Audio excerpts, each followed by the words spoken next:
ஒரு அப்பா தன்னுடைய மகனுக்கு உபதேசம் பண்ணார். இதை பாருப்பா, நல்ல வார்த்தைகளை கேட்கணும், எப்போதுமே மகன் அப்பா பேச்சை கேட்கறது நல்லது அப்படின்னாராம். நீ ஏதாவது ஒரு தப்பு பண்ணால் என் தலையில் ஒரு முடி நரைச்சி வெள்ளையாக போடும்பா, நீ செய்கிற ஒவ்வொரு தப்புக்கும் என் தலையில் ஒவ்வொரு முடி வெள்ளையாயிடும் அப்படின்னாராம். பையன் யோசித்தான், அப்பா இப்போ தான் எனக்கு புரியுது, தாத்தாவோட தலைமுடி பூராவும் வெள்ளையாக இருக்கிறதுக்கு என்ன காரணங்கிறது எனக்கு இப்போ தான் புரியுது அப்படின்னானா. ஒரு ஊரில் ஒரு ராஜா இருந்தார். அவர் ஒரு பூனை வளர்த்தார்.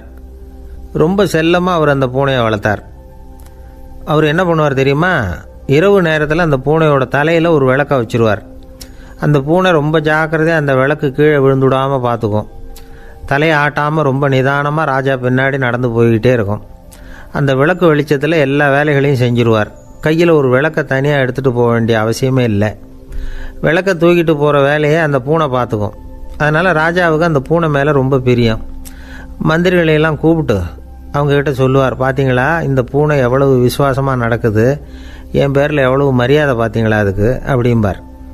இதை கேட்டுவிட்டு அங்கேருந்த அமைச்சர்களில் ஒருத்தர் சொன்னார், மன்னா நீங்கள் சொல்கிறது சரிதான், இருந்தாலும் இந்த பூனையோட விசுவாசத்தை நாம் கொஞ்சம் சோதித்து பார்க்க வேண்டியிருக்கு அப்படின்னாராம். சரி, உங்கள் ஆசையை ஏன் கெடுக்கணும், நல்லா சோதித்து பாருங்கள் அப்படின்னு சொல்லிவிட்டார் ராஜா. உடனே அந்த அமைச்சர் என்ன பண்ணார் தெரியுமா? எங்கேயோ புறப்பட்டு போனார். ஒரு 5-6 எலிகளை பிடிச்சிக்கிட்டு வந்தார். அரண்மனையில் ராஜா ஏதோ வேலை பார்த்துக்கிட்டு இருக்கிறாரு. பக்கத்தில் அந்த பூனை ரொம்ப பணிவாக நின்றுக்கிட்டு இருக்குது. அது தலையில் விளக்கு எரிஞ்சிக்கிட்டு இருக்கு. அமைச்சர் தான் பிடிச்சிக்கிட்டு வந்த எலிகளை அந்த பூனை பார்வையில் படுறது மாதிரி எதிரில் விட்டார். அந்த எலிகள்லாம் அங்கேயும் இங்கேயும் ஓட ஆரம்பிச்சிது. அதை பார்த்தது பூனை, அவ்வளவுதான். தலையில் இருக்கிற விளக்கை பற்றியும் கவலைப்படலை, ராஜாவை பற்றியும் கவலைப்படலை. ஒரே பாய்ச்சலாக பாஞ்சு எலிகளை துரத்த ஆரம்பிச்சுட்டுது. தலையில் இருந்த விளக்கு எங்கேயோ போய் விழுந்தது, அணைஞ்சு போச்சு. இருட்டில் ராஜா தடுமாற ஆரம்பிச்சுட்டார். இந்த சமயத்தில் அந்த அமைச்சர் மறுபடியும் விளக்கை ஏற்றினார். வெளிச்சம் வந்தது. அதுக்கப்புறம் அந்த அமைச்சர் பேசினார், அரசே, பூனையோட விசுவாசத்தை பார்த்தீங்களா? எலி அது கண்ணில் படுற வரைக்கும் தான் விசுவாசமாக இருந்தது. அது மாதிரி எலியை பார்த்ததும் எல்லாத்தையும் விட்டுட்டு அதை துரத்த ஆரம்பிச்சுட்டு பார்த்தீங்களா? தான் அந்த பூனையை பற்றி நினச்சது தப்புங்கிறது அதுக்கப்புறம் தான் அந்த ராஜாவுக்கு புரிஞ்சுதான். சரி, இப்போ எதுக்கு இந்த கதையெல்லாம் அப்படிங்கிறீங்களா? இந்த பூனை மாதிரி தான் நம்ம மனசும். மனசை எவ்வளவு தான் பயிற்சி கொடுத்து பக்குவமாக வச்சுருந்தாலும் பார்க்குறதுக்கு பரமசாது மாதிரி தான் இருக்கும். பார்க்க வேண்டியதை பார்த்துட்டுதுன்னா பாஞ்சிரும். இந்த பூனை மாதிரி புலன் இன்ப பொருள்கள் கிட்டாத வரைக்கும் மனம் அடங்கி இருக்கிறது மாதிரி தான் தெரியும். கொஞ்சம் வாய்ப்பு கிடைச்சாலும் அது குதிக்க ஆரம்பிச்சிடும், தப்பு பண்ண ஆரம்பிச்சிடும். பெரிய பெரிய முனிவர்கள் வாழ்க்கையில் நடந்த வீழ்ச்சி இதை தான் நிரூபிக்குது. புலன்களின் ஆற்றல் அதிகம். அதனால் மனக்கட்டுப்பாடு பயிற்சிகளில் ரொம்ப எச்சரிக்கையாக இருக்கணுங்கிறார் சுவாமி சிவானந்தர். மது பழக்கத்தையே விட்டுவிட்டேன்னு உறுதியாக இருப்பான். கடை கண்ணில் பட்டுவிட்டதுன்னா கால் அவனை கேட்காமலே இழுத்துக்கிட்டு உள்ளே போயிடும். இதுதான் மனசுங்கிறது. அதுதான் அந்த ராஜா வளர்த்த பூனை.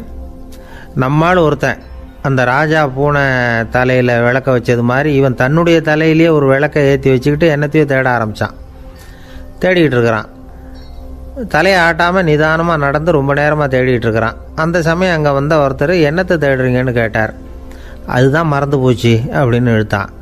சரி, கொஞ்சம் இப்படி உட்காருங்க, ஞாபகம் வந்ததும் தேட ஆரம்பிக்கலாம் அப்படின்னார் அவர்.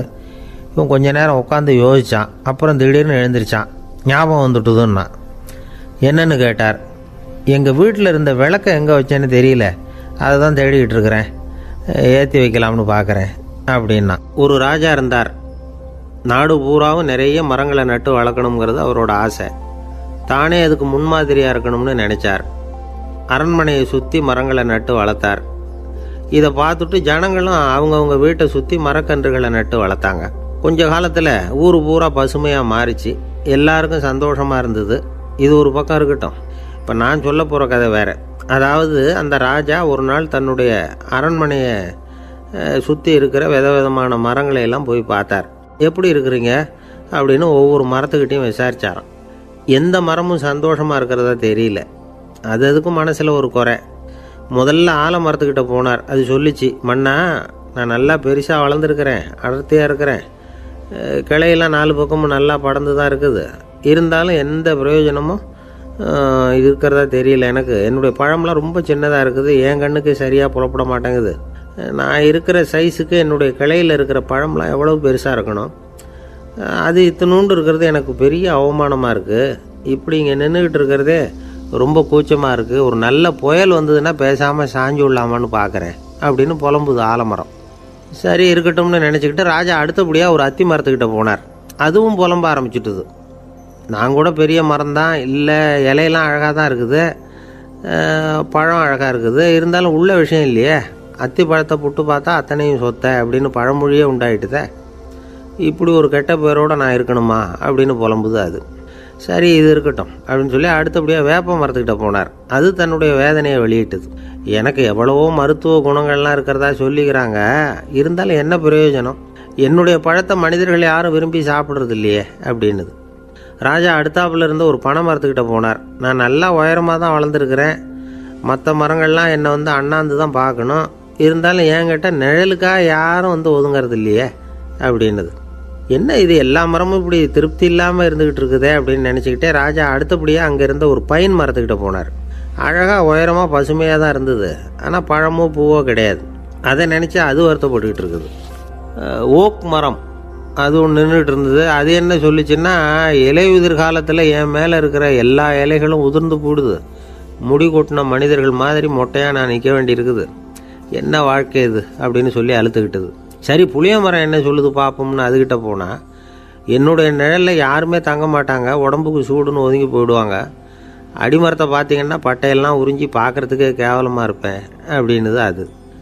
முருங்கை மரம் என்ன சொல்லிச்சு தெரியுமா, என்னுடைய இலை காயெல்லாம் சாப்பிட்றவங்களுக்கு சத்து கொடுக்கறது வாசம்தான், ஆனால் என் உடம்புல சத்தே கிடையாது, கொஞ்சம் வேகமாக காற்று அடிச்சதுன்னா முறிஞ்சி விழுந்துடுறேன், என்ன வாழ்க்கை இது அப்படின்னு சொல்லி அது வருத்தப்பட்டது. ராஜா யோசனை பண்ணார், என்ன இது மரங்கள் பூமியின் வரங்கள்னு சொல்கிறோம், மழை பெய்யறதுக்கு அதுதான் காரணம், பூமி செழிப்பாக இருக்கிறதுக்கும் அதுதான் காரணம், வீடு கட்டுறதுக்கு மரம், நாற்காலி செய்ய உபயோகப்படுத்துறதுக்கும் அதுதான் உபயோகப்படுது, மனுஷனுக்கு வேண்டிய ஆகாரங்களையும் கொடுக்குது, இப்படிலாம் இருந்தும் எல்லா மரமும் நிம்மதி இல்லாமல் இருந்துக்கிட்டு இருக்குதே அப்படின்னு நினச்சார். அப்போது அங்கே இருந்த ஒரு மகிழ மரம் அவர் கண்ணில் பட்டுது. அந்த மரம் மட்டும் கொஞ்சம் நிம்மதியாக மகிழ்ச்சியாக இருக்கிறது மாதிரி தெரிஞ்சுது. உடனே ராஜா அதுக்கிட்ட போனார். உனக்கு மனசில் எதுவும் குறை இல்லையான்னு கேட்டார். இல்லை நான் சந்தோஷமாக தான் இருக்கேன்னு அந்த மகிழ மரம். அப்படியான்னு ஆச்சரியமாக கேட்டார் ராஜா. ஆமாம் மன்னா, இந்த இடத்துல நீங்கள் ஒரு முருங்கை மரத்தையோ வேப்ப மரத்தையோ கூட நட்டிருக்கலாம், ஆனால் இந்த இடத்துல நடுறதுக்கு என்ன தேர்ந்தெடுத்துருக்குறீங்க, அதுவே எனக்கு பெருமை, அதுவே எனக்கு திருப்தி அப்படின்னு தான் மகிழ மரம். மகிழ மரம் சாதாரணமாக தான் இருக்கும், இளம் மஞ்சள் நிறத்தில் பூக்கள், அது காய்ந்தும் மனம் வீசும். மகிழ மரம் மாதிரி மன திருப்தியோடு வாழறதுக்கு நாம் கற்றுக்கணுமா. நாம் இந்த உலகத்தில் ஒரு நாயாவோ நரியாவோ கூட பிறந்திருக்கலாம், மனுஷனாக பிறந்திருக்கிறோம், அதுவே பெருமை தானே. இந்த நிறைவு தான் மகிழ்ச்சியின் ரகசியம். ஒரு பையன் அப்பா கிட்ட போய், அப்பா நீங்கள் இந்த உலகத்தில் ஒரு மனுஷனாக பிறந்தது என்னோட அதிர்ஷ்டம் நானா. ஏண்டா அப்படி சொல்கிறேன்னு இருக்கார் அப்பா. நீங்கள் ஒரு கரடியாக பிறந்திருந்தா இந்நேரம் நானும் ஒரு கரடி குட்டியாக தானே இருந்திருப்பேன் அப்படின்னு நானா பையன். இந்த உலகத்தில் நாம் நல்லபடியாக இருக்கணும்னா அதுக்கு முக்கியமாக தேவைப்படுறது ரெண்டு. ஒன்று செல்வம், இன்னொன்று அறிவு. சரி, இது ரெண்டில் சிறந்தது எது அப்படின்னு ஒரு கேள்வி கேட்டால் என்ன பதில் சொல்கிறது? இதே கேள்வியை ஹஸ்ரத் அலி அவர்கள்கிட்ட கேட்டாங்களாம். அவர் ஒரு பெரிய அறிஞர். கேள்வி கேட்டவங்களும் சாதாரண ஆட்கள் இல்லை, இவங்களும் அறிஞர்கள். ஒரு நாள் ஹஸ்ரத் அலி அவர்கள்கிட்ட 10 அறிஞர்கள் வந்தாங்களாம். ஐயா, நாங்கள் 10 பேரும் உங்ககிட்ட ஒரே கேள்வியை தான் கேட்க வந்திருக்கிறோம், ஆனால் எங்கள் 10 பேருக்கும் நீங்கள் தனித்தனியாக பதில் சொல்ல முடியுமா அப்படின்னு கேட்டிருக்காங்க. அதாவது அவங்க ஒரே கேள்விக்கு இவர்கிட்ட இருந்து 10 விதமான பதில் எதிர்பார்க்குறாங்க. சரி கேளுங்க, என்ன கேள்வி அப்படின்னார் அவர். அப்போ தான் அவங்க கேட்டாங்களாம், செல்வம் அறிவு இது ரெண்டில் சிறந்தது எது? இதுதான் கேள்வி. ஹஸ்ரத் அலி என்ன பண்ணார் தெரியுமா? அவங்கள ஒவ்வொருத்தராக கூப்பிட்டார், ஒவ்வொரு விதமான பதிலை சொல்லி அனுப்புனார். முதல்ல ஒருத்தரை கூப்பிட்டார், சொன்னார், அறிவுங்கிறது தீர்க்கதரிசிகள், ஞானிகள், மகான்கள் இவங்களோட பரம்பரை சொத்து, ஆனால் செல்வங்கிறது கொடுங்கோலரின் ஆயுதம், அதனால் அறிவு தான் சிறந்தது அப்படின்னார். 2வது ஆளை கூப்பிட்டார், உங்ககிட்ட செல்வம் இருந்தால் நீங்கள் தான் அதை காப்பாற்றணும், ஆனால் அறிவு உங்களை எப்பவும் காப்பாற்றும், ஆகவே அறிவு தான் சிறந்தது அப்படின்னார். 3வது ஆளை கூப்பிட்டார், செல்வந்தனுக்கு எப்போதும் விரோதிகள் அதிகம், ஆனால் அறிஞனுக்கு நண்பர்கள் அதிகம், அதனால் அறிவு தான் சிறந்ததுன்னார்.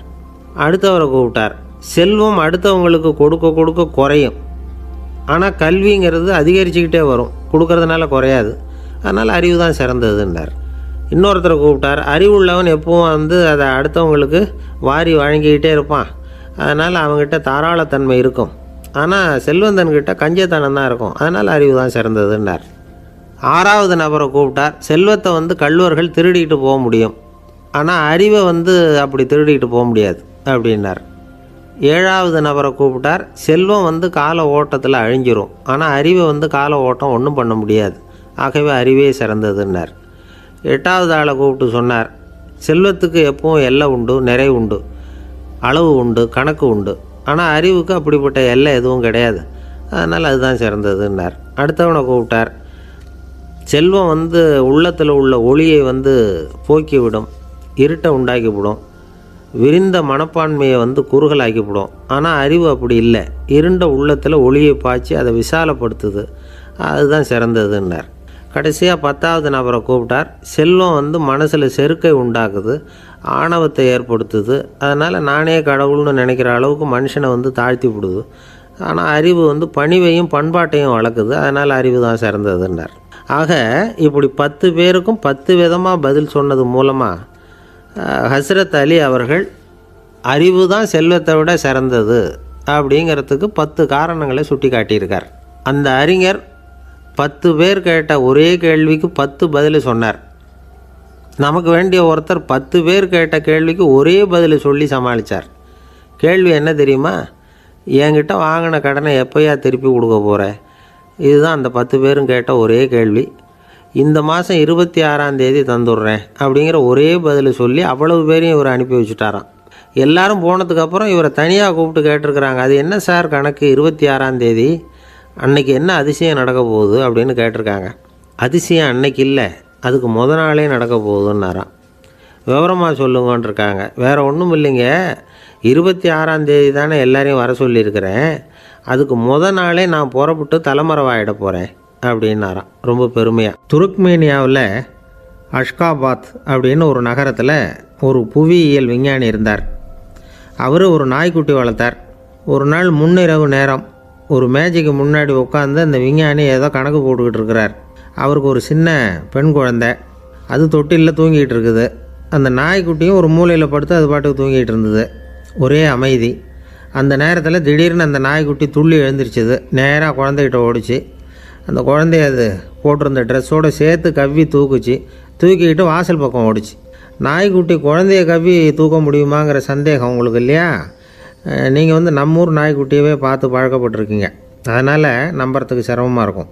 அந்த ஊர்லெலாம் அது ரொம்ப ஸ்ட்ராங்காக இருக்கும், ஒரு ஏதோ கண்ணுக்குட்டி மாதிரி இருக்கும். விஞ்ஞானி அதை பார்த்துட்டார். உடனே அந்த நாய்க்கு வெறி பிடிச்சிட்டுதுன்னு முடிவு பண்ணிவிட்டு தன்னோட கை துப்பாக்கியை எடுத்துக்கிட்டு ஓடி வந்தார். அவர் வெளியில் நாய்க்குட்டி எங்கே அப்படின்னு பார்த்து தேடுறார். அந்த நேரத்தில் அந்த வீடு இடிஞ்சு விழுது.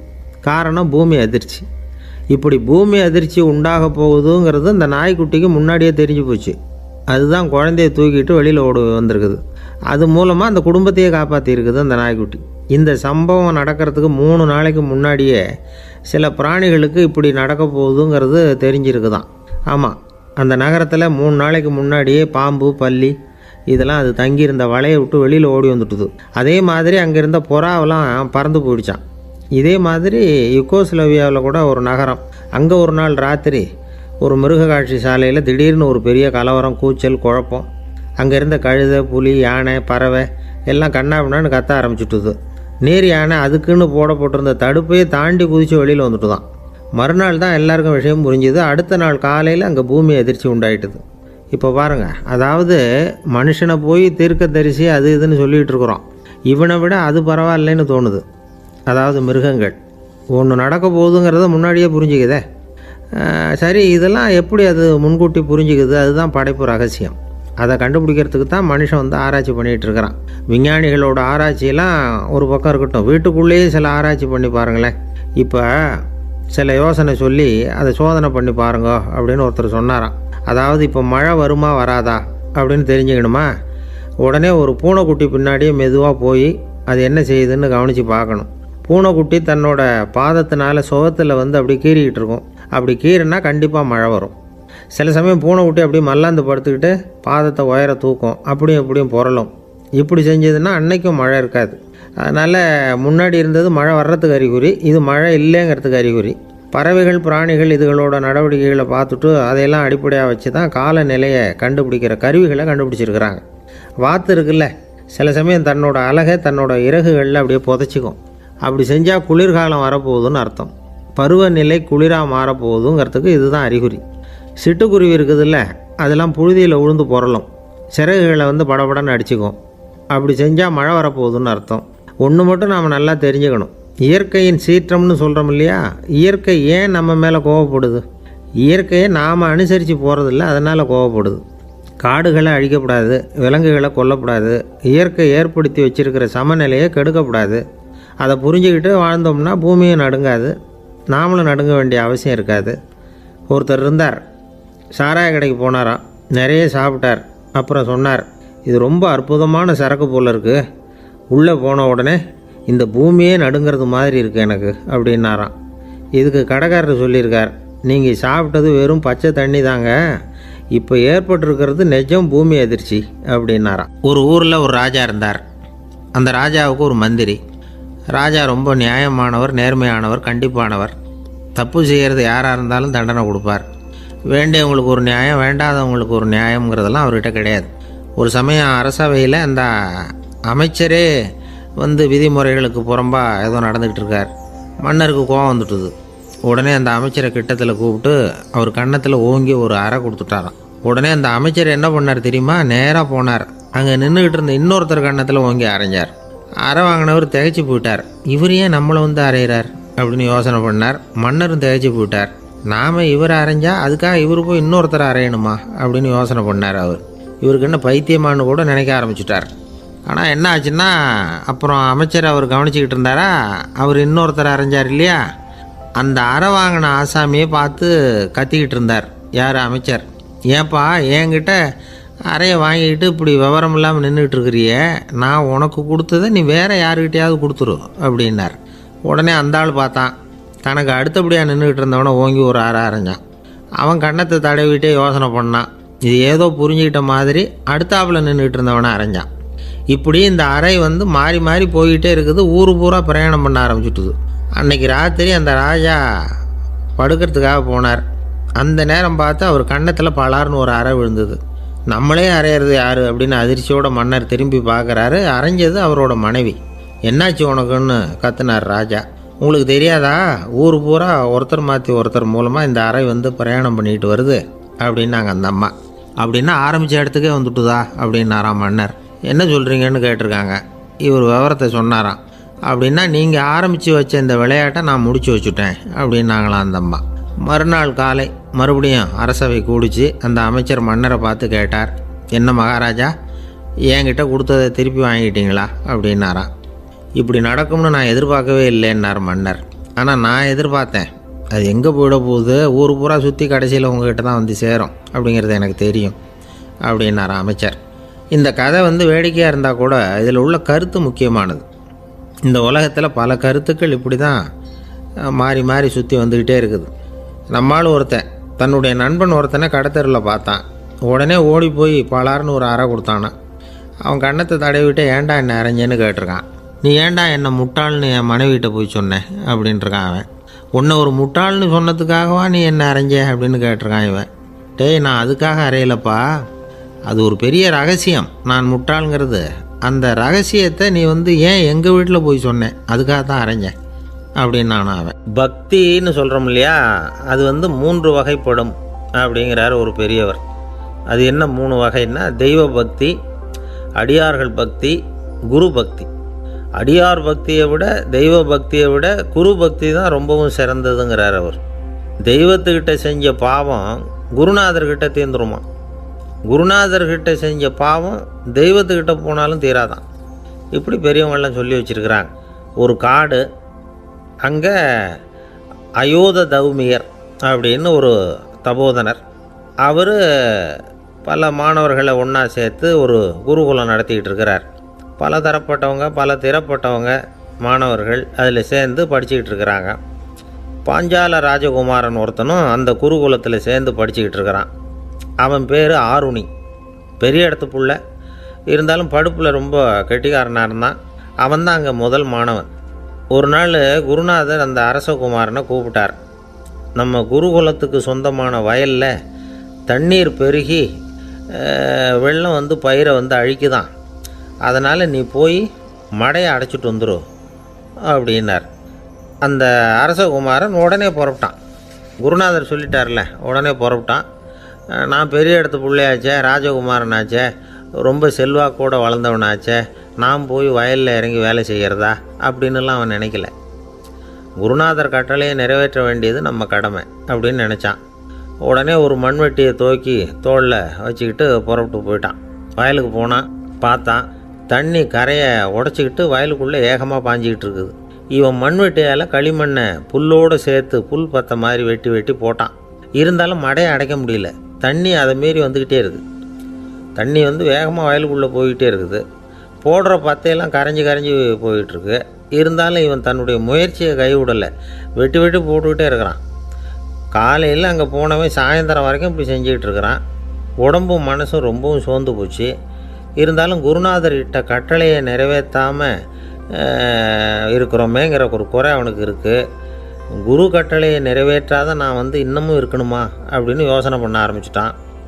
என்ன செய்யலாம்னு பார்த்தான். நம்ம குருநாதர் இட்ட பணிக்காக இந்த உடம்பையே தியாகம் பண்ணலாம் அப்படின்னு முடிவு பண்ணான். தண்ணி பாயுதில் அதுக்கு குறுக்க விழுந்து அப்படியே மடையை அடைச்சிக்கிட்டு அப்படியே படுத்துட்டான். இது மற்றவங்களுக்கு தெரியாது. அன்னைக்கு ராத்திரி ஒரு விளக்கு முன்னாடி உட்காந்து குருநாதர் பிள்ளைங்களுக்கு பாடம் சொல்லி கொடுத்துக்கிட்டு இருக்கிறார். முதல் வரிசையில் இருக்கக்கூடிய ராஜகுமாரனை காணலை. நம்ம ஆருணி எங்கே போனா அப்படின்னு சொல்லி மற்ற மாணவர்களை விசாரித்தார். இப்போ அவங்க சொன்னாங்க, சுவாமி அவன் காலையில் வயலுக்கு வந்து மடையை அடைக்கிறதுக்காக போனான், நீங்கள் தான் போக சொன்னீங்க, இன்னும் திரும்பி வரல அப்படின்னு அவர் பையன். குருநாதர் உடனே ஒரு தீவெட்டி எடுத்துக்கிட்டு மாணவர்களை அழைச்சிக்கிட்டு வயலுக்கு போனார். அங்கே போய் பார்த்தா ஆளை காணும். ஆருணி ஆருணின்னு சொல்லி சத்தம் போட்டு கூப்பிட்டு பார்க்குறார். நான் இங்கே இருக்கேன் குருநாதா அப்படின்னு காலுக்கு அடியிலேருந்து ஒரு சத்தம் வருது. குனிஞ்சு பார்த்தா அவன் மடையில் படுத்துருக்குறான். என்னப்பா இதுன்னார். காலையிலேருந்து இந்த மடையை அடைச்சி பார்த்தேன் சுவாமி, முடியல, அதனால் இப்படி குறுக்க படுத்துட்டேன். என்னை தாண்டறதுக்கு பயந்து போய் தண்ணியே தேங்கி நின்றுட்டுது அப்படின்னா. அவனுடைய குரு பக்தியையும் அவனை தாண்டறதுக்கு அஞ்சு நிற்கிற தண்ணி தேக்கத்தையும் பார்த்துட்டு எல்லாரும் ரொம்ப ஆச்சரியப்பட்டு போயிட்டாங்களாம். ஆருணி எழுந்திரிச்சு வா அப்படின்னு கூப்பிட்டாரான் குருநாதர். அவன் தண்ணீரை பொழந்துக்கிட்டு எழுந்திரிச்சு வந்தானான். அதனால் அவனுக்கு வந்து உத்தாலகன் அப்படின்னு ஒரு பேர். உத்தாலகன்னா தண்ணீரை பிளந்தவன் அர்த்தம். அந்த உத்தாலகன் மாதிரி இந்த காலத்து மாணவர்களுக்கும் குரு பக்தி வேணும் அப்படின்னு சொன்னோம் ஒரு பள்ளிக்கூடத்தில். உடனே நிறைய மாணவர்கள் எழுந்திரிச்சு நின்னாங்க. சார், நீங்கள் எங்களை வந்து இன்னமும் சரியாக புரிஞ்சுக்கலன்னு நினைக்கிறோம். அன்னைக்காவது ஒருத்தன் அப்படி இருந்தான், இன்றைக்கி ஏகப்பட்ட உத்தாலகர்கள் இருக்கிறோம். எங்கள் வாத்தியார் கட்டளை இட்டால் இப்போவே அது மாதிரி வயலுக்கு போய் மடையில் குறுக்கப்படுத்துக்கிறதுக்கு இந்த வகுப்பில் உள்ள அத்தனை பேரும் தயாராக இருக்கிறோம் அப்படின்னாங்க. அப்படியா அப்படின்னு சொல்லி கேட்டோம் ரொம்ப சந்தோஷமாக. ஒருத்தன் ரொம்ப அடக்கமாக எழுந்திரிச்சான். அப்புறம் சொன்னான், ஆமாம் சார், வகுப்பில் வந்து இவர் நடத்துகிற பாடத்தை கேட்டுக்கிட்டு இருக்கிறத விட பேசாமல் போய் மடையில் படுத்துடுறது ஒன்றும் கஷ்டமான காரியமாக இருக்காது, அதனால தான் எல்லோரும் அங்கே போகிறேன்னு சொல்கிறோம் அப்படிங்கிறான். ஒரு இலக்கிய கூட்டம் ஏற்பாடு பண்ணியிருக்கிறோம், நீங்கள் அவசியம் வந்து அதில் பேசணும் அப்படின்னு கேட்டுக்கிட்டார் ஒருத்தர். வேணாங்க, 4 பேருக்கு முன்னாடி வந்து நிற்கிறதுனா எனக்கு ரொம்ப கூச்சமாக இருக்கும் அப்படின்னாரு இவர். ஏன் சார் இன்னமும் குழந்த மாதிரி கூச்சப்படுறீங்களே அப்படின்னார் அவர் ஒரு மாதிரியாக சமாளித்து அனுப்பி வச்சுட்டு அதுக்கப்புறம் அதை பற்றி இவர் யோசித்து பார்த்துருக்கார். சில நிபுணர்கள் எழுதியிருக்கிறத படித்தும் பார்த்துருக்கிறார். மனோதத்துவ நிபுணர்கள் என்ன சொல்கிறாங்க தெரியுமா? 10லேருந்து 20% குழந்தைகள் பிறக்கிறப்பவே கூச்ச சுபாவம் கொண்டதாக தான் இருக்குதான். ஒரு தாத்தா தன்னோட பேர பிள்ளைய ஆசையாக கூப்பிடுறார் விளையாட்டு காட்ட, அதை அழுதுகிட்டு ஓடி போகுது. ஒரு அம்மா தன்னோட பிள்ளைய பள்ளிக்கூடத்தில் சேர்க்கறதுக்காக கூப்பிட்டுக்கிட்டு போகிறாங்க. அந்த புள்ள அம்மாவோட முந்தானையில் ஒளிஞ்சிக்கிட்டு வெளில வரமாட்டேங்குது. இவங்களெல்லாம் எப்படி சமாளிக்கிறது? குழந்தைகளோட கூச்ச சுபாவத்தை போக்குறது எப்படி? இதுக்கு நிபுணர்கள் சில யோசனைகளை சொல்லியிருக்கிறாங்க. மற்றவங்களுக்கு முன்னாடி என் பையனுக்கு கூச்சம் ரொம்ப அதிகம் சார், மற்றவங்க பார்த்தா ரொம்ப வெக்கப்படுறான், இப்படி சொல்கிற அப்பாக்கள் உண்டு. என் பையன் புது மனுஷாலை பார்த்தா அட்டையாக ஒட்டிக்குவான் சார் அப்படின்னு சொல்கிற அப்பாக்களும் உண்டு. இப்படிலாம் குழந்தைகளுக்கு முத்திரை குத்துறது ரொம்ப தப்பான். புதுசாக யாராவது வீட்டுக்கு வந்தால் குழந்தை தானாக தன்னோட கூச்சத்தையும் பயத்தையும் போக்கிக்கிட்டு சகஜமாக மாறி வர்றதுக்கு வாய்ப்பு கொடுக்கணுமா. ஒரு கூட்டத்துக்கோ அல்லது சொந்தக்காரங்க கல்யாணத்துக்கோ குழந்தைய அழைச்சிட்டு போகிறீங்க, அங்கே போய் கட்டாயப்படுத்தி குழந்தைய மற்றவங்க கிட்ட பேச சொல்லக்கூடாது. சில சமயம் குழந்தை தானாக தன்னுடைய கூச்ச சுபாவத்தை விட்டு பேசுகிறதுக்கு முன் வந்தால் அதை பாராட்டணும். குழந்தை கலகலப்பு இல்லாமல் மௌனமாக இருந்ததுன்னா அதையும் கண்டுக்கக்கூடாது. குழந்தை பேச ஆரம்பித்தா அதை ஆர்வத்தோடு கவனிக்க தெரியணும். கலந்து உரையாடுற பழக்கத்தை வீட்லேயே ஆரம்பிக்கலாம். கேட்டதுக்கு பதில் சொல் அப்படின்னு நீங்கள் அதிகாரம் பண்ணிகிட்டு இருக்கக்கூடாது. அது குழந்தைக்கு பேசுகிற சந்தர்ப்பத்தை குறைச்சிருமா. இப்போ நாம் அதிகாரம் பண்ணால் கேலி செய்கிற பழக்கம் குழந்தைகளை ரொம்ப பாதிச்சிருமா. பெரியவங்களானதுக்கு அப்புறமும் சில பேர் கூச்சத்தோடவும் பயத்தோடவும் இருக்கிறதுக்கு இதுதான் காரணம். சின்ன வயசில் அவங்கெல்லாம் ஏதாவது கேலிக்கு ஆளாகி இருப்பாங்க. ரெண்டாவது குழந்தை மூத்த குழந்தைய கேலிக்கு ஆளாகிற சந்தர்ப்பங்களை கண்டு கேலி பண்ணினா அது இளம் நெஞ்சங்களை விட்டு நீங்கிறதே இல்லையா. எப்பவும் குழந்தையோட நடை உடை பாவனைகளை பற்றி சொல்லிக்கிட்டே இருக்கக்கூடாதான். அதுவே கூச்ச சுபாவத்தை கொண்டுட்டு வந்துடுமா. அப்பா எங்கேன்னு யாராவது கேட்டால் இது மாதிரி இன்ன காரியத்துக்காக வெளியில் போயிருக்கார், இத்தனை மணிக்கு திரும்பி வருவார் அப்படின்னு சொல்கிற அளவுக்கு குழந்தைகளை பழக்கப்படுத்தி வைக்கணும். ஃபோன்லேயே யாராவது விசாரித்தா கூட இது மாதிரி பதில் சொல்லு அப்படின்னு சொல்லணும். சின்ன சின்ன மீட்டிங்கில் 4 வார்த்தை பேச தயார் பண்ணலாம். ஒரு கடையிலையோ அல்லது ஹோட்டல்லையோ ஏதாவது விவரம் கேட்கணும்னா உங்கள் குழந்தைய தைரியமாக அனுப்புங்க. குழந்தைகள் பணிவாகவும் பொறுமையாகவும் விவரம் கேட்குறப்போ கூச்ச சுபாவம் தானாக போயிடும். சின்ன வயசுலேயே இப்படிலாம் பழக்கப்படுத்தினா தான் வருங்காலத்தில் தைரியமாக இந்த சமுதாயத்தில் வாழ முடியும். இல்லைன்னா 60 வயசுலேயும் அடுப்பங்கரையை விட்டு வெளில வர்றதுக்கு கூச்சப்பட்டுக்கிட்டு தான் இருக்க வேண்டியிருக்கும். இந்த காலத்து பிள்ளைங்க எவ்வளவோ பரவாயில்ல, எதுக்கும் தயங்கிறதில்ல, கூச்சப்படுறதில்ல. ஒரு அம்மா அடுப்பங்கரையிலேருந்து சத்தம் போட்டாங்க, டேய் ராமு, தயவு பண்ணி அந்த டிவியை நிறுத்துறா, அந்த பெண்ணோட குரல் மகா மோசம், அடுப்பங்கரையில் இருக்கிற என்னாலேயே அதை சகிச்சிக்க முடியல அப்படின்னாங்களாம். உடனே பையன் கொஞ்சம் கூட தயங்காமல் பதில் சொல்கிறான், அம்மா இந்த குரல் டிவியிலேருந்து வரல, எதிர்த்த விட்டு மாமி தான் இங்கே வந்திருக்கிறாங்க, அவங்க தான் இப்போ என்னோட பேசிக்கிட்டு இருக்கிறாங்க அப்படின்னு. ஐயா, உங்கள் பேரை தொடர்ந்து தினம் கேட்டுக்கிட்டு இருக்கிறேன் அப்படின்னார் ஒருத்தர். தொடர்ந்து கேட்குறீங்களே, உங்களுக்கு காது வலிக்கலையா அப்படின்னு கேட்டோம். பேசுகிற உங்களுக்கே வாய் வலிக்கலை அப்படிங்கிறப்போ கேட்குற எங்களுக்கு எப்படி காது வலிக்கும் அப்படின்னார். நம்ம உடம்புல ஒரு அதிசயம் என்ன தெரியுமா, ரொம்ப நேரம் நாம் நடக்கிறோம்னு வச்சுக்கோங்க, கால் வலிக்கும். ரொம்ப நேரம் வேலை செஞ்சால் கை வலிக்கும், உடம்பு வலிக்கும். ரொம்ப நேரம் பார்த்துக்கிட்டே இருந்தால் கண்ணு வலிக்கும். ரொம்ப நேரம் பேசிக்கிட்டே இருந்தால் வாய் கூட வலிக்கும். ஆனால் ரொம்ப நேரம் கேட்டுக்கிட்டே இருக்கிறதுனால காது வலிக்கிறது இல்லை. அதனால் கேட்குறதுக்கு முக்கியத்துவம் கொடுத்தாங்க நம்ம பெரியவங்க. திருவள்ளுவர் தேவையில்லாமல் வார்த்தைகளை உபயோகப்படுத்த மாட்டார். ஒரு திருக்குறள்னு எடுத்துக்கிட்டாவே அதில் மொத்தம் 7 வார்த்தைகள், அவ்வளவுதான். அப்படி 7 வார்த்தைகள் மட்டுமே உள்ள ஒரு திருக்குறளில் வள்ளுவர் ஒரே வார்த்தையை 5 தடவை உபயோகப்படுத்தியிருக்கிறார், திரும்ப திரும்ப பயன்படுத்தியிருக்கிறார். அப்படின்னா அதை எந்த அளவுக்கு வலியுறுத்தி சொல்கிறார் அப்படிங்கிறத நாம் புரிஞ்சுக்கணும். அது என்ன குறள்? செல்வத்துள் செல்வம் செவிச்செல்வம், அச்செல்வம் செல்வத்துள் எல்லாம் தலை. செவிச்செல்வம்ங்கிறது அவ்வளவு முக்கியமானது. கற்றலின் கேட்டல் நன்று. அதிகம் கேட்கணுங்கிறதுக்காக தான் எவ்வளவு கேட்டாலும் காது வலிக்கிறதில்ல. குறைச்சலாக பேசணும், அதிகமாக கேட்கணும். இன்னொரு விஷயம் கவனிங்க, நம்ம உடம்பில் கண்ணுக்கு மூடி இருக்குது, எதையாவது நாம் பார்க்க விரும்பலைன்னா உடனே கண்ணை மூடிக்கலாம். நம்ம வாய்க்கு மூடி இருக்குது, பேச விருப்பம் இல்லையா, வாயை மூடிக்கலாம். மூக்குக்கு கூட மூடிக்கிற வசதி இருக்குது, எதையாவது முகர விருப்பம் இல்லையா, மூச்சை அடக்கிக்கலாம். ஆனால் பாருங்கள், காதுக்கு மூடி கிடையாது, அதை கையால் தான் மூட முடியும். யார் என்ன சொன்னாலும் அது நல்லதோ கெட்டதோ காதில் விழுந்துக்கிட்டு தான் இருக்கும். அறிவு தான் நல்ல விஷயங்களை எடுத்துக்கிட்டு கெட்ட விஷயங்களை விட்டுடணும். நல்ல கருத்துக்கள் நம்ம காதில் நிறைய விழுந்துக்கிட்டே இருக்கணும். அதை கேட்டு நாம் நல்லபடியாக வாழணுங்கிறது தான் படைப்பின் விருப்பம். ஆன்மீகவாதிகள் கூட ஒன்று சொல்லுவாங்க, அதாவது ஆன்மீக பாதையில் நீங்கள் முன்னேறணும்னா முதல்ல சிரவணம் செய்யணும்பாங்க. அதாவது பெரியவங்க சொல்கிற நல்ல கருத்துக்களை கேட்கணும் அப்படின்னு அதுக்கு அர்த்தம். அதனால் யார் நல்ல கருத்துக்களை சொன்னாலும் அதை காது கொடுத்து கேளுங்க. இவ்வளவு கருத்துக்களையும் நம்ம நேயர் ஒருத்தர்கிட்ட சொல்லிகிட்டு இருந்தோம். அவரும் சரி சரின்னு தலையாடிக்கிட்டே இருந்தார். அப்புறம் சொன்னார், நீங்கள் சொல்கிறது சரிதான் சார், காதுக்கு மூடி இல்லைங்கிறது ரொம்ப சரி, அதனால தான் உங்கள் தகவல் கூட நாங்கள் விரும்புகிறோமோ இல்லையோ தினம் காதில் விழுந்துக்கிட்டு இருக்குது அப்படின்னார். எங்களுக்கு ரொம்ப பெருமையாக இருந்தது. அப்படியா அப்படின்னோம். ஆனாலும் என்ன மாதிரி சில பேர் நீங்கள் தகவல் சொல்கிற சமயத்தில் காதில் மூடி இல்லையேன்னு சொல்லி கவலைப்படுறதில்ல சார் அப்படின்னார். ஏன்னு கேட்டோம். காதை மூடுறதுக்கு தானே வசதி இல்லை, ரேடியோவை மூடுறதுக்கு வசதி இருக்குதுல்ல, அதனால் டக்குன்னு அதை மூடி வச்சுருவோம் அப்படின்னார்.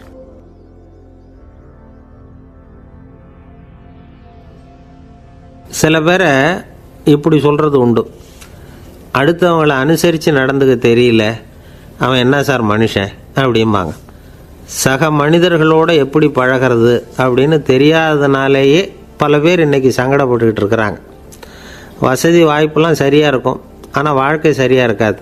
இன்னொருத்தர்கிட்ட எப்படி பேசுறது பழகிறதுங்கிறது தெரியாததுனால தான் இந்த அவஸ்தை. சரி, இந்த அவஸ்தை இல்லாமல் வாழறது எப்படி? இதுக்கு அனுபவசாலிகள் சில வழிமுறைகளை சொல்கிறாங்க. அதெல்லாம் என்னென்னங்கிறத இப்போ தெரிஞ்சுக்குவோம். முதல்ல நம்ம நாக்கு நம்ம கண்ட்ரோலில் இருக்கணும். வார்த்தைகளை கொட்டிவிட்டு அதுக்கப்புறம் அள்ள முடியாமல் கடந்து கஷ்டப்படக்கூடாது. எப்படி பேசுகிறோங்கிறதும் முக்கியம், பேசுகிறப்ப எப்படி முகத்தை வச்சுருக்கிறோங்கிறதும் முக்கியம். அன்பாக பேசினாலும் நல்லாயிருக்கும். அப்படி பேசுகிறப்ப ஆதரவாக அவர் தோள் மேலே ஒரு கையை போட்டுக்கிட்டு பேசினா இன்னமும் நல்லாயிருக்கும். ரெண்டாவது விஷயம், இன்னொருத்தர்கிட்ட பேசுகிறப்போ வாக்குறுதிகளை அள்ளி வீசக்கூடாது. கொடுக்குற வாக்குறுதி குறைச்சலாக இருக்கணும். அப்படி கொடுத்த வாக்குறுதியை கண்டிப்பாக நிறைவேற்றணும். நாம் ஒருத்தரை பாராட்டுறோம் அல்லது அவரை பற்றி அபிப்பிராயம் சொல்கிறோம்னா அது ஆக்கப்பூர்வமாக இருக்கணும். நம்ம பாராட்டு அல்லது விமர்சனம் அடுத்தவருடைய முன்னேற்றத்துக்கு உதவுறது மாதிரி இருக்கணும். நாம் சொல்கிறத கேட்டுட்டு அவன் தலையில் கையை வச்சுட்டு உட்காந்துடக்கூடாது. எப்பவும் உற்சாகமாக இருக்கணும், முகம் மலர்ச்சியாக இருக்கணும். மனுஷன் இருந்தால் வருத்தம், கவலை, ஏமாற்றம் எல்லாம் இருக்க தான் செய்யும். அதெல்லாம் மனசில் இருக்கட்டும். அந்த வருத்தமும் கவலையும் ஏமாற்றமும் சேர்ந்துக்கிட்டு நம்ம முகத்தில் இருக்கிற மலர்ச்சியை மூடி மறைக்கிறதுக்கு நாம் இடம் கொடுத்துடக்கூடாது. எந்த விஷயத்தை பற்றி யாருக்கிட்ட பேசினாலும் வெளிப்படையாக பேசணும், திறந்த மனசோடு பேசணும். மூடி மறைச்சி முன்னு மூழ்கிக்கிட்டு இருக்கக்கூடாது. இன்னொருத்தர்கிட்ட பேசுகிறப்போ விவாதம் பண்ணுங்க, அது தப்பு இல்லை. ஆனால் வாதாடிக்கிட்டு இருக்கக்கூடாது. அதாவது என்ன சொல்கிறாங்கன்னா, டிஸ்கஸ் பண்ணலாம், ஆர்கியூ பண்ணக்கூடாதான். நம்மக்கிட்ட இருக்கிற நல்ல குணங்களை நாம் எடுத்து சொல்லிகிட்டு இருக்கக்கூடாது. அந்த நல்ல குணங்களே நம்மளை பற்றி எடுத்து சொல்லணும், அது மாதிரி நடந்துக்கணும். அதே மாதிரி அடுத்தவங்க கிட்ட உள்ள கெட்ட குணங்களை பற்றி அவசியம் இல்லாமல் நாம் பேச வேண்டியதில்லை.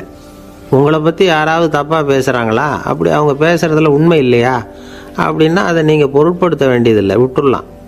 அது தானாக போயிடும். ஒரு 4-5 பேரோட பேசிக்கிட்டு இருந்தீங்கன்னா எல்லாருக்கும் முக்கியத்துவம் கொடுங்க, யாரையும் அலட்சியப்படுத்தாதீங்க. தமாஷா பேசலாம், ஆனால் அவங்க தமாஷ் அடுத்தவங்களை கேலி பண்ணுறதா இருக்கக்கூடாது. நமக்கு கிடைக்க வேண்டியது கிடைக்கலையே அப்படிங்கிற தவிப்பு நம்மக்கிட்ட இருக்கக்கூடாது, அது தேவையில்லை. உங்கள் செயல்பாடுகள் தெளிவாக இருக்கட்டும், பாராட்டு தானாக அவங்கள தேடிட்டு வரும். இன்னொரு மனுஷனுடைய மனசில் கௌரவமான ஒரு இடத்த பிடிக்கணும்னா நாம் இந்த குணத்தையெல்லாம் நம்மக்கிட்ட வளர்த்துக்கணும். இதெல்லாம் அனுபவசாலிகள் சொல்லியிருக்கிற குறிப்புகள். இந்த குறிப்புகளை சரியாக புரிஞ்சுக்கணும், அது முக்கியம். தப்பாக புரிஞ்சுக்கிட்டா என்ன ஆகும் தெரியுமா? இதை கேளுங்க. ஒருத்தர் வந்தார், சார் அடுத்தவங்க தோள் மேலே கையை போட்டுக்கிட்டு அன்பாக பேசணும்னு சொன்னீங்க, அப்படி தான் பேசினேன். அவர் முதுகை கூட தட்டி கொடுத்தேன், என் வேலை போயிட்டுது சார், வீட்டுக்கு அனுப்பிச்சிட்டாங்க அப்படின்னார். யாருக்கிட்ட அப்படி பேசுனீங்கன்னு கேட்டோம். என் முதலாளிகிட்ட சார் அப்படிங்கிறார் ரொம்ப சோகமாக. இந்த உலகமே ஒரு நாடக மேடை, நாம் எல்லாரும் நடிகர்கள். இது ஞானிகள் சொல்கிறது. இது ஒரு பக்கம் இருக்கட்டும். இந்த உலகத்துக்குள்ளே எத்தனையோ நாடக மேடைகள், எத்தனையோ நடிகர்கள், எத்தனையோ நாடகங்கள், இதெல்லாம் எப்படி ஆரம்பமாச்சு? அதுதான் இன்றைக்கி தகவல். அதாவது ஆதி மனிதன் பேச ஆரம்பிக்கிறதுக்கு முன்னாடி சைகையாலேயே எல்லாத்தையும் சொல்லிகிட்டு இருந்தான். அதனால் அப்போவே நடிப்பு ஆரம்பமாயிட்டுது. முதல்ல ஒரு வேட்டையைத்தான் அவன் நடித்து காட்டியிருப்பான். இவன் எப்படி போனான், எதிரில் மிருகம் எப்படி வந்தது, அதோடு எப்படி சண்டை போட்டான், எப்படி அடித்து கொண்டுகிட்டு வந்தான், இதை அப்படியே மற்றவங்களுக்கு நடித்து காட்டியிருப்பான். ஏன்னா மொழி கிடையாது. இந்த காலத்துலலாம் நாடகங்களில் நடிக்கிறவங்கள நடிகர்கள்ங்கிறோம். ஒரு காலத்தில் இவங்களுக்கு என்ன பேர் தெரியுமா?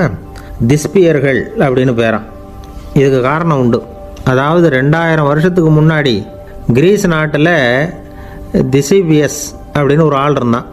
அவன் ஒரு பெரிய நாடக கலைஞன். அவன் சில இளைஞர்களை சேர்த்துக்கிட்டான், பயிற்சி கொடுத்தான், நாடக குழுவை உருவாக்கினான். நடிகர்களையும் நாடகத்துக்கு தேவையான பொருள்களையும் ஏற்றிக்கிட்டு போகிறதுக்கு ஒரு வண்டியையும் தயார் பண்ணான். அந்த வண்டியிலேயே அவன் கிரேக்க நாடு பூராவும் சுற்றினான், ஊர் ஊராக நாடகம் போட்டான். ஒரு ஊருக்கு போனதும் அங்கே நாடகம் நடத்த தியேட்டர் இருக்கா அப்படிங்கன்னெல்லாம் பார்க்குறது இல்லை அவன். ஏன்னா அப்போலாம் தியேட்டர்னா என்னென்னு தெரியாது. நாடகம்னா அதை ஒரு மூடிய கொட்டைக்குள்ளே தான் நடத்தணுங்கிறது அப்போ யாருக்குமே தோணலை. இந்த வண்டி போகும், அதுவே ஒரு பகுதி அப்படியே ஒரு மேடை மாதிரி விரிச்சிக்கும். அதில் ஏறி நின்றுக்கிட்டு நாடகத்தை நடித்து காட்டுவாங்களாம். மக்கள்லாம் எதிரில் தரையில் உட்காந்து அதை பார்த்துக்கிட்டு இருக்கிறது. உலகத்தின் முதல் நடமாடும் தியேட்டர் இது தானா. இந்த திசிபிஎஸ் தான் முதலாக உலகத்தில் நாடகங்கிற பொழுதுபோக்கை நடத்தி காட்டினவன் அப்படின்னு சொல்கிறாங்க. அவன் சொந்தமாக நாடகம் எழுதுனா, நடித்தான், நாடகத்தை இயக்கினான். அதனால தான் அவனை first man of the theatre அப்படின்னு சொல்லுவாங்க. அவன் தான் நாடக மேடையின் முன்னோடி. கிரேக்கர் காலத்திலேயே நாடக ஆசிரியர்கள், நடிகர்கள், ரசிகர்கள் இவங்கள்லாம் உருவாயிட்டாங்களாம். நாடகத்தின் சரித்திரத்தில் இந்த 3 பிரிவும் ரொம்ப முக்கியம். அதாவது கிரேக்க தியேட்டர்கள்லாம் திறந்த வெளி மேடைகள் தான். பெரும்பாலும் மலைச்சரிவுகள், அதுவே படிப்படியாக பண்ணியிருப்பாங்க. கீழே அரைவட்ட வடிவில் மேடை, அதுக்கு ஆர்கெஸ்ட்ரான்னு பேர். பிற்காலத்தில் இதில் உட்காந்து இசைக்குழுவினர் வாய்ச்சதுனால இசைக்குழுவுக்கே ஆர்கெஸ்ட்ராங்கிற பேர் வந்துட்டுது. இப்போது கிரேக்க தியேட்டர்களில் ஒன்று, அதோட காலம் கிமு 340. அதை இன்னமும் பாதுகாத்து வச்சுருக்கிறாங்களாம். எபிடாரஸ் அப்படிங்கிற இடத்துல அது இருக்குதான். இன்னமும் அந்த தியேட்டரை பயன்படுத்திக்கிட்டு வர்றாங்களாம். சிறந்த கிரேக்க நாடகங்கள்லாம் அங்கே நடிக்கிறாங்களாம். ஆரம்ப காலத்திலேயே கட்டணம் கிடையாது. அப்புறம் பின்னாடி தான் நுழைவு கட்டணம்லாம் அப்படியே வந்துட்டு தான். நடிகர்கள் பளபளப்பான ஆடைகள் உடுத்தியிருப்பாங்களாம். இந்த குதிகால் உயர்ந்த காலணிகள் போட்டிருப்பாங்களாம். இதெல்லாம் பழைய குறிப்புகள். பலவிதமான உருவங்களில் மாஸ்க் அப்படின்னு சொல்லப்படுற முகமூடி. அதனால் ஒரே நடிகர் பல வேடங்களில் நடிக்கிறது உண்டான். ஆரம்பத்தில் பெண் நடிகர்கள் கிடையாது, எல்லாம் ஆண் நடிகர்கள் தான். ரோமானியர்கள் தான் முதல் நிரந்தர நாடக மேடையை கட்டினவங்க. அதுதான் முதல் தியேட்டர். கிமு 1048 காலகட்டத்தில் பாம்பிங்கிற நகரத்தில் அதை கட்டியிருக்கிறாங்களாம். கிரேக்க ரோமானிய தியேட்டர்களின் அடிப்படையிலேயே இந்த இத்தாலிய வடிவ அமைப்பாளர்கள் இந்த குதிரை லாட வடிவில் ஒரு ஆடிட்டோரியத்தை உருவாக்கினாங்களாம். இப்படி அதை பற்றி நிறைய தகவல் இருக்குது. 1576 லண்டனில் இந்த பின்ஸ்பர்ரி, அப்புறம் இந்த பில்ட்ஸில், அப்புறம் ஜேம்ஸ் இப்படிங்கிற ஒரு முயற்சியால் தான் இங்கிலாந்தில் முதல் தியேட்டர் உருவாச்சான். அப்படி ஒருத்தர் இருந்தாராம். உலக நாடக மேடையின் வரலாறு இதுதான். அதாவது இப்போல்லாம் அறிவியல் வளர்ச்சி அதிகமாகிட்டுது. திரைப்படம், தொலைக்காட்சி எல்லாம் வந்தாச்சு. ஒவ்வொரு வீடுமே ஒரு குட்டி தியேட்டர் மாதிரி ஆகிட்டுது. தொலைக்காட்சி முன்னாடி உட்காந்து எழுந்திருக்கவே மனசு வர்றதில்லை. ஒரு அம்மா ஒரு மனோதத்துவ டாக்டரை தேடிட்டு வந்தாங்களாம் இந்த காலத்தில். டாக்டர், எங்கள் வீட்டுக்காரர் எப்போ பார்த்தாலும் டிவி முன்னாடி உட்காந்துக்கிட்டு அதையே வெறிச்சு பார்த்துக்கிட்டு இருக்கிறார், உத்து பார்த்துக்கிட்டு இருக்கார், எனக்கு சந்தேகமாக இருக்குன்னாங்களாம். இது மனக்கோளாறு இல்லைங்க, ஆர்வக்கோளாறு, அவ்வளவுதான், இதுக்காக பயப்படாதீங்கன்னாரான் டாக்டர். அப்படி இல்லை டாக்டர், டிவி ஓடும் பொழுது நாம் எல்லாம் அதை பார்க்குறோம் சரி, ஆனால் அவர் அப்படி இல்லை, டிவியை நிறுத்தினதுக்கு அப்புறமும் அதையே உத்து பார்த்துட்டு உட்காந்துருக்கிறார், அதனால தான் சந்தேகப்பட்டு உங்ககிட்ட வந்தேன் அப்படின்னாங்களாம். ஒரு சின்ன பையன் வந்தான். அவனை பார்த்து ஒரு கேள்வி கேட்டோம். ஏன்ப்பா உங்கள் வீட்டில் அம்மா புத்திசாலியா அப்பா புத்திசாலியா அப்படின்னு. அவன் அலட்சியமாக நம்மளை பார்த்து சிரிக்கிறான்.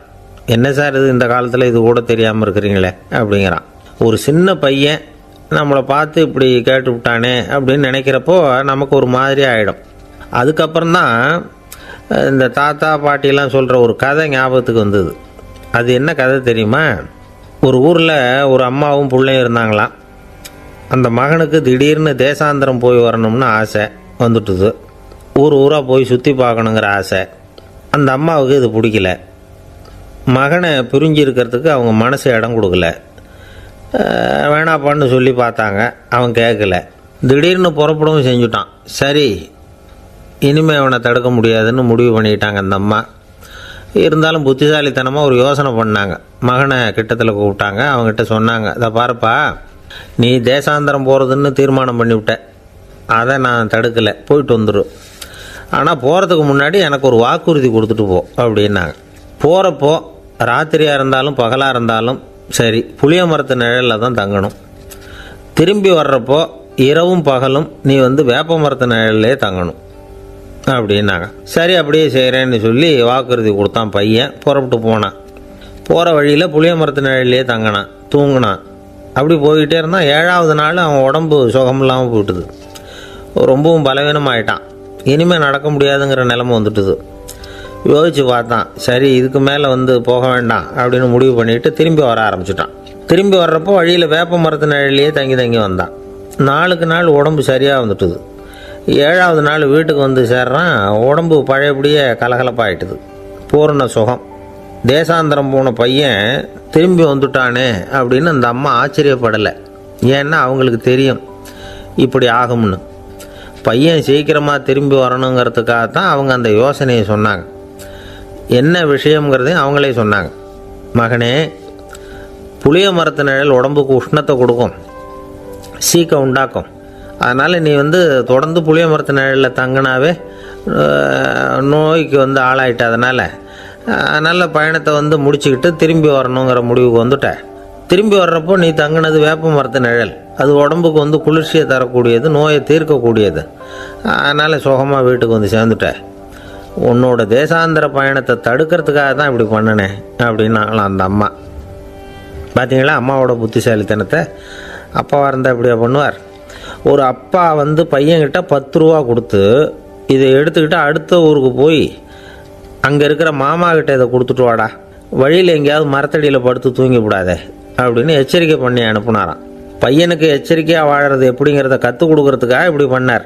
அவன் பணத்தை வாங்கிட்டு போனான். அப்பா சொன்னதை மறந்துட்டு ஒரு மரத்தடியில் படுத்து தூங்கிட்டான். அவனுக்கு தெரியாமல் அவன் பின்னாடியே போன அப்பா அவன் கையில் இருந்த அந்த 10 ரூபாயை நைஸாக எடுத்துகிட்டு வந்துட்டார். அவன் பையில் தானே வச்சுருந்தான், அது தெரியாமல் எடுத்துகிட்டு வந்துட்டார். அவன் தூங்கிக்கிட்டு இருக்கான். எடுத்துகிட்டு ஒரு மறுபடியும் வீட்டுக்கு வந்துட்டார். பையன் முழிச்சுக்கிட்டு பையை தடவி பார்க்குறான், பணத்தை காணும். அழுதுகிட்டே திரும்பி வந்தான். அப்பா கிட்ட விஷயத்த சொன்னான். அப்பா சிரிச்சுக்கிட்டே சொன்னார், அதுக்கு தான்ப்பா ஆரம்பத்திலேயே எச்சரிக்கை பண்ணினேன், இனிமேலாவது நீ ஜாக்கிரதையாக இருக்கணும் அப்படிங்கிறதுக்காக தான் இப்படி பண்ணினேன். அந்த பணம் எங்கேயும் போயிடலை, நான் தான் அதை உனக்கு தெரியாமல் எடுத்து வச்சிருக்கிறேன். இதோ பாரு அப்படின்னு சொல்லிட்டு சைடு பாக்கெட்டில் கையை விட்டா அது ஓட்டையாக இருக்குது. அதை எவனோ ஏற்கனவே கத்திரிச்சு எடுத்துகிட்டு போட்டான். இப்போ அப்பா முகத்தில் அசடு வழிஞ்சுதான். ஒரு அரசனும் அமைச்சரும் ஒரு நாள் ரொம்ப சாவகாசமாக பேசிக்கிட்டு இருந்தாங்களாம். அரசன் அமைச்சரை பார்த்து ஒரு கேள்வி கேட்டிருக்கார். ஏங்க அமைச்சரே, ஆசை இல்லாத ஒரு மனுஷனால் இருக்க முடியுமா அப்படின்னு. ஏன் முடியாது, துறவி அப்படிங்கிறவங்கெல்லாம் அப்படிப்பட்டவங்க தானே அப்படின்னாராம் அமைச்சர். அவங்கெல்லாம் உண்மையிலேயே ஆசையை விட்டவங்க தானா அப்படின்னு கேட்டாராம் ராஜா. அப்படி தான் இருக்கணும் அப்படின்னாராம் அமைச்சர். அப்படின்னா ஆசையே இல்லாத ஒரு உண்மையான துறவியை நான் பார்க்கணுமேன்னார். அது என்ன பிரமாதம், அதுக்கு நான் ஏற்பாடு பண்ணுறேன் அப்படின்னு விட்டார் இவர். சொல்லிவிட்டு உடனே புறப்பட்டு போனார். அங்கங்கே தேடினார். அப்புறம் தான் அவருக்கு புரிஞ்சுது உண்மை துறவியை கண்டுபிடிக்கிறது எவ்வளவு கஷ்டமான காரியம்னு. இருந்தாலும் ராஜா கிட்ட சொல்லியாச்சே உண்மை துறவியை காட்டுறேன்னு. இப்போ என்ன பண்ணுறது? ராஜா கிட்ட சொன்னபடி நடக்கலைன்னா அவருக்கு கோபம் வந்துடும். அமைச்சர் ஒரு யோசனை பண்ணார். அவருக்கு ஒரு வழி தெரிஞ்சுது. அதுதான் சரின்னு முடிவு பண்ணார். அதாவது அந்த ஊரில் அவருக்கு தெரிஞ்ச நாடக நடிகர் ஒருத்தர் இருக்கிறார், நல்லா நடிப்பார். அவரை போய் பார்த்தார். இதை பாருப்பா, எனக்காக நீ ஒரு காரியம் செய்யணும்னார். என்னன்னு கேட்டார் அவர். நீ ஒரு துறவி மாதிரி கொஞ்சம் நேரத்துக்கு நடிக்கணும். ராஜா உன்னை பார்த்துட்டு போகிற வரைக்கும் நடி, அது போதும். அதுக்காக உனக்கு 10,000 ரூபா தரேன் அப்படின்னார். அவர் எந்த காலத்தில் இவ்வளவு பணத்தை மொத்தமாக பார்த்துருக்கார். அதனால் உடனே சரின்னு ஒத்துக்கிட்டார். அமைச்சர் அரண்மனைக்கு திரும்பி வந்தார். என்ன அமைச்சரே, இன்னுமா ஒரு உண்மையான துறவி கிடைக்கலன்னார். உண்மையான துறவி ஒருத்தரை இப்போ தான் கொஞ்ச நேரத்துக்கு முன்னாடி பார்த்து பேசிவிட்டு வர்றேன். அவர் நம்ம ஊருக்கு வெளியில் குளத்தங்கரையில் உள்ள ஒரு ஆலமரத்துக்கு அடியில் உட்காந்துருக்கிறார் அப்படின்னார் இவர். அப்படின்னா உடனே புறப்படுங்க அப்படின்னார் ராஜா. பரிவாரங்களோடு புறப்பட்டார். அங்கே அந்த மரத்தடியில் அந்த ஆள் வேஷம் போட்டுக்கிட்டு துறவி மாதிரி உட்காந்துருக்கிறான். ராஜா நேராக போனார். அந்த துறவி காலில் பொத்துன்னு விழுந்து வணங்கினார். உடனே ராணியும் அவர் காலில் விழுந்தாங்க. அடுத்தபடியாக அமைச்சர் விழுந்தார். அவருக்கு தெரியும் இது நம்ம ஆள் தான்னு. இருந்தாலும் என்ன பண்ணுறது, நேரம். அப்புறம் பரிவாரங்கள்லாம் துறவி காலில் விழுந்து ஆசீர்வாதம் வாங்கிட்டாங்க. ராஜா அப்புறமா தங்கத்தட்டில் பொன்னையும் பொருளையும் வச்சு அந்த துறவிக்கிட்ட ரொம்ப பணிவாக நீட்டுறார். தாங்கள் தயவு பண்ணி இதை ஏற்றுக்கணும் அப்படின்னு வேண்டிக்கிட்டார்.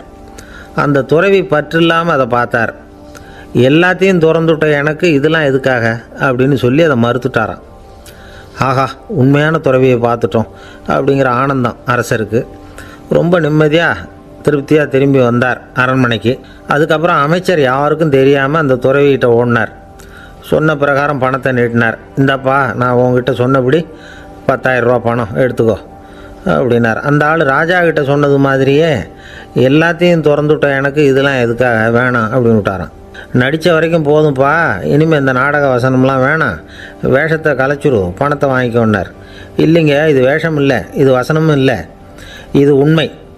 கொஞ்ச நேரம் துறவி மாதிரி நடித்ததுக்கே இந்த தேசத்து ராஜா ராணி அமைச்சர் பரிவாரங்கள் எல்லாம் என் காலில் விழுந்து வணங்குறாங்க. அப்படின்னா உண்மையான துறவியாக இருக்கிறது எவ்வளவு பெருமையான விஷயம். நான் உண்மையான துறவியாக ஆக போகிறேன், அப்படி முடிவும் பண்ணிட்டேன் அப்படின்னார் அந்த நடிகர். வேஷம் கூட எப்படிப்பட்ட விளைவுகளை உண்டு பண்ணுது பார்த்தீங்களா. நம்மால் ஒருத்தன் ரொம்ப வசதியாக தான் இருந்தான். ஒரு நாள் அவன் சொத்து பூரா திருட்டு போட்டுது. அதுக்கப்புறம் இவன் துறவி மாதிரி ஆகிட்டான். ஊர் ஊராக சுற்றினான். ஒரு குருநாதரை தேடி கண்டுபிடிச்சான். அவர்கிட்ட சீடனாக சேர்ந்துக்கிட்டான்.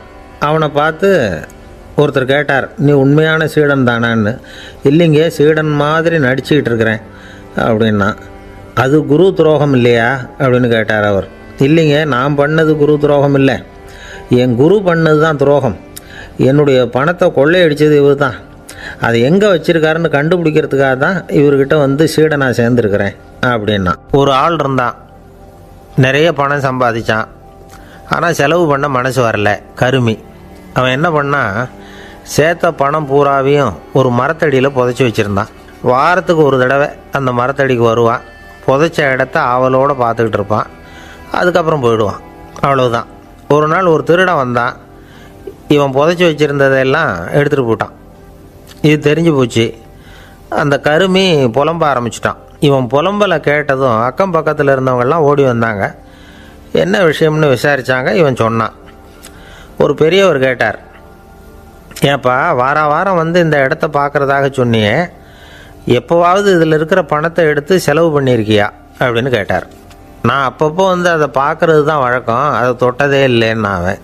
சரி, அப்படின்னா இப்போவும் நீ அதே மாதிரி வாரம் ஒரு தடவை வந்து இந்த இடத்த பார்த்துட்டு போகலாமே அப்படின்னாராம் அந்த பெரியவர். அதுவும் சரிதானே, எவ்வளவு காலமானாலும் அவன் அந்த பணத்தை எடுத்து செலவு பண்ண போகிறதில்ல. அப்படி இருக்கிறப்ப உள்ளே பணம் இருந்தாலும் ஒன்று தான், இல்லாமல் போனாலும் ஒன்று தான். இதிலேருந்து என்ன புரியுதுன்னா, ஒருத்தர்கிட்ட இருக்கிற பணத்தை கொண்டு அவர் பணக்காரரா ஏழையா அப்படின்னு முடிவு செய்கிறது சரியில்லை. அந்த செல்வத்தை அனுபவிக்கிற திறன், பயன்படுத்துகிற திறன், அதை வச்சு தான் அவர் ஏழையா பணக்காரரா அப்படிங்கிறத நிர்ணயம் பண்ணணும். அதுதான் சரி. செலவு பண்ண தெரியாதவன் சேகரம் பண்ணிகிட்டே இருக்கிறதுனால என்ன பிரயோஜனம்? தலைமுடியே இல்லாதவன் தாராளமாக சீப்புகளை வாங்கி சேகரம் பண்ணுறது மாதிரி தானே இது. சில சமயம் செலவு பண்ண நாம் தயாராக இருந்தால் கூட அந்த செல்வம் நமக்கு பயன்படுறதில்ல. அரேபியாவில் ஒரு நகை வியாபாரி விலை உயர்ந்த முத்துக்களை எல்லாம் அவர் வச்சு வியாபாரம் பண்ணிகிட்டு இருந்தார். அவர் ஒரு சமயம் ஒரு பாலைவனம் வழியாக போயிட்டு இருக்கிறார் ஒட்டகத்தில். அப்போது திடீர்னு கடுமையான புயல் வீச ஆரம்பிச்சுட்டுது. திசை தவறி இவர் எங்கேயோ வந்துட்டார். கூட வந்தவங்களையும் காணலை, எங்கே போனாங்களோ தெரியல. இவர் ரொம்ப பயந்து போய் அங்கேயும் எங்கேயுமா அலைஞ்சு தெரிகிறார். வழியே தெரியல. பசி கடுமையாயிட்டுது. ஒட்டகத்து முதுகில் ஒரு மூட்டை இருந்தது. அதை பிரித்து பார்த்தார். உள்ளே ஏதாவது இருக்கான்னு தேடி பார்க்குறார். அது வரைக்கும் கண்ணில் தட்டுப்படாத அபூர்வமான ஒரு பை கண்ணில் பட்டுது. ஆஹா, அதில் ஏதாவது சாப்பிட்றதுக்கு இருக்கும் அப்படின்னு நினச்சி ஆவலாக அதை பிரித்து பார்க்குறார். அந்த பையில் விலை உயர்ந்த முத்துக்கள் நிறைய இருந்துதான். அப்போ தான் அவர் நினச்சாராம், விலை உயர்ந்த முத்துக்கள் கூட சாப்பிட்றதுக்கு உணவாக முடியாது அப்படிங்கிறத புரிஞ்சுக்கிட்டாராம். எந்த நேரத்தில் எது நமக்கு தேவையோ அது நமக்கு தாராளமாக கிடைக்கணும். அப்படி அது கிடைக்கிறதுக்கு நம்மக்கிட்ட இருக்கிற செல்வம் பயன்படணும். அது நமக்கும் பயன்படலாம், நம்ம மூலமாக அடுத்தவங்களுக்கும் பயன்படலாம். அதுதான் செல்வத்தின் பயன். ஒரு மரத்தடியில் ஒருத்தன் உட்காந்து அழுதுகிட்டு இருந்தான். அந்த பக்கமாக வந்த இன்னொருத்தன் ஏப்பா அழுதுகிட்டு இருக்கிறேன்னு கேட்டான். இந்த இடத்துல தான் பூமிக்கு அடியில் பணம் இருக்குது, புதைச்ச இடம் தெரியல, அதான் அழறேன் அப்படின்னா. நல்லா ஞாபகப்படுத்தி பாரு, எந்த இடத்துல புதைச்ச அப்படின்னு கேட்டான் இவன். அது எப்படி எனக்கு தெரியும், புதைச்சி வச்சிருக்கிறவன் நான் இல்லையே, எங்கள் எதிர்த்த வீட்டுக்காரன் அப்படின்னானா இவன். அந்த ஆள் என்னை கண்ணாப்புண்ணான்னு திட்டிவிட்டான் சார், அதை நினச்சா எனக்கு ரொம்ப வருத்தமாக இருக்குது அப்படின்னு சொல்லி கவலைப்பட்டார் ஒருத்தர். இதில் கவலைப்படுறதுக்கு என்ன இருக்குது அப்படின்னார் ஒரு பெரியவர். அவர் ஒரு மகான். என்ன சார் இப்படி சொல்கிறீங்க, ஒருத்தர் நம்ம பார்த்து திட்டுனா வருத்தமாக இருக்காதா அப்படின்னார். அது எப்படி வருத்தமாக இருக்கும், திட்டுறதுங்கிறது என்ன, அது வெறும் சத்தம் தானே அப்படின்னார் அந்த பெரியவர். நம்ம ஆளுக்கு தலையை பிச்சுக்கலாம் போல் இருந்தது. இருக்காது அப்படின்னா நமக்கே அப்படி தானே தோணுது. அந்த பெரியவர் சொல்கிறது ரொம்ப பெரிய விஷயம். அதை நாம் புரிஞ்சிக்க முயற்சி பண்ணலாம்னா நடைமுறை வாழ்க்கைக்கு அது ஒத்து வர்றது மாதிரி தெரிய மாட்டேங்குது. இருந்தாலும் அந்த பெரியவர் அதுக்கு என்ன தான் விளக்கம் கொடுக்குறாருன்னு பார்ப்போமே. ஒரு ரயில் போயிட்டுருக்கு, அதில் ஒரு சாது போயிட்டுருக்கார். அந்த ரயில் அவர் ஹரித்வாரம் போயிட்டுருக்கார். அவர் ரயிலில் ஏகப்பட்ட கூட்டம். நம்ம ஊர் ரயில் கேட்க வேணும், டிக்கெட் வாங்கிட்டு கொஞ்சம் பேர், வாங்காத கொஞ்சம் பேர். அது என்னத்துக்கு அனாவசியமாக டிக்கெட் அப்படிங்கிற நினப்பில் பாதி பேர். இந்த கூட்டத்துக்கு மத்தியில் அந்த சாதுவும் போயிட்டுருக்கிறார். உட்கார்றதுக்காக இருந்த இடத்துல ஒரு ஆள் படுத்துருக்கிறான். கொஞ்சம் முரட்டு ஆசாமி. அவன் கால் பக்கத்தில் கொஞ்சோண்டு இடம் பாக்கி இருந்தது. அந்த இடத்துல இந்த சாது உட்காந்துருந்தார். மெதுவாக உட்காந்துக்கிட்டார் போய். ஆனால் அந்த ஆள் ராத்திரி பூரா இவரை காலால் உதச்சிக்கிட்டே இருக்கிறான். அது இவருக்கு ரொம்ப அவமானமாக பட்டுது. அதனால் துக்கம் ஏற்பட்டுது. இருந்தாலும் அதை ஒரு மாதிரியாக சகிச்சுக்கிட்டே இவர் சேர்ந்தார். பொழுது விடிஞ்சது. அந்த சாது ஹரித்வார் சேர்ந்தார். அங்கே ஒரு பெரிய ஞானியை சந்தித்தார். ராத்திரி ரயிலில் அந்த ஆள் உதைச்சதையும் அதனால் தனக்கு ஏற்பட்ட துக்கத்தையும் இந்த சாது அந்த ஞானிகிட்ட சொன்னார். சொல்லிவிட்டு, ஏன் சுவாமி, எனக்கு துக்கம் ஏற்பட்டதே, அது தப்பா அப்படின்னு கேட்டார். தவறு தான்னார் அந்த ஞானி. உனக்கு இன்னமும் தேக அபிமானம் போகலைங்கிறது தான் அது காட்டுது. அஷ்டாவக்ரர் என்ன சொல்கிறார் தெரியுமா? உண்மையான ஞானி யாராவது தன்னை வந்தனை செய்தால் அதற்காக சந்தோஷப்பட மாட்டார், யாராவது நிந்தனை செய்தால் அதற்காக வருத்தப்பட மாட்டார் அப்படின்னு சொல்கிறார். நிந்தனைங்கிறது ஒரு ஒலி தான். தேகாபிமானம் இருக்கிற வரைக்கும் இந்த ஒலி நம்மளை வேதனைப்படுத்தும். நான் தேகம் இல்லை, ஆத்மா அப்படிங்கிற நினைவு இருந்தால் இந்த ஒலி நம்மளை பாதிக்காது.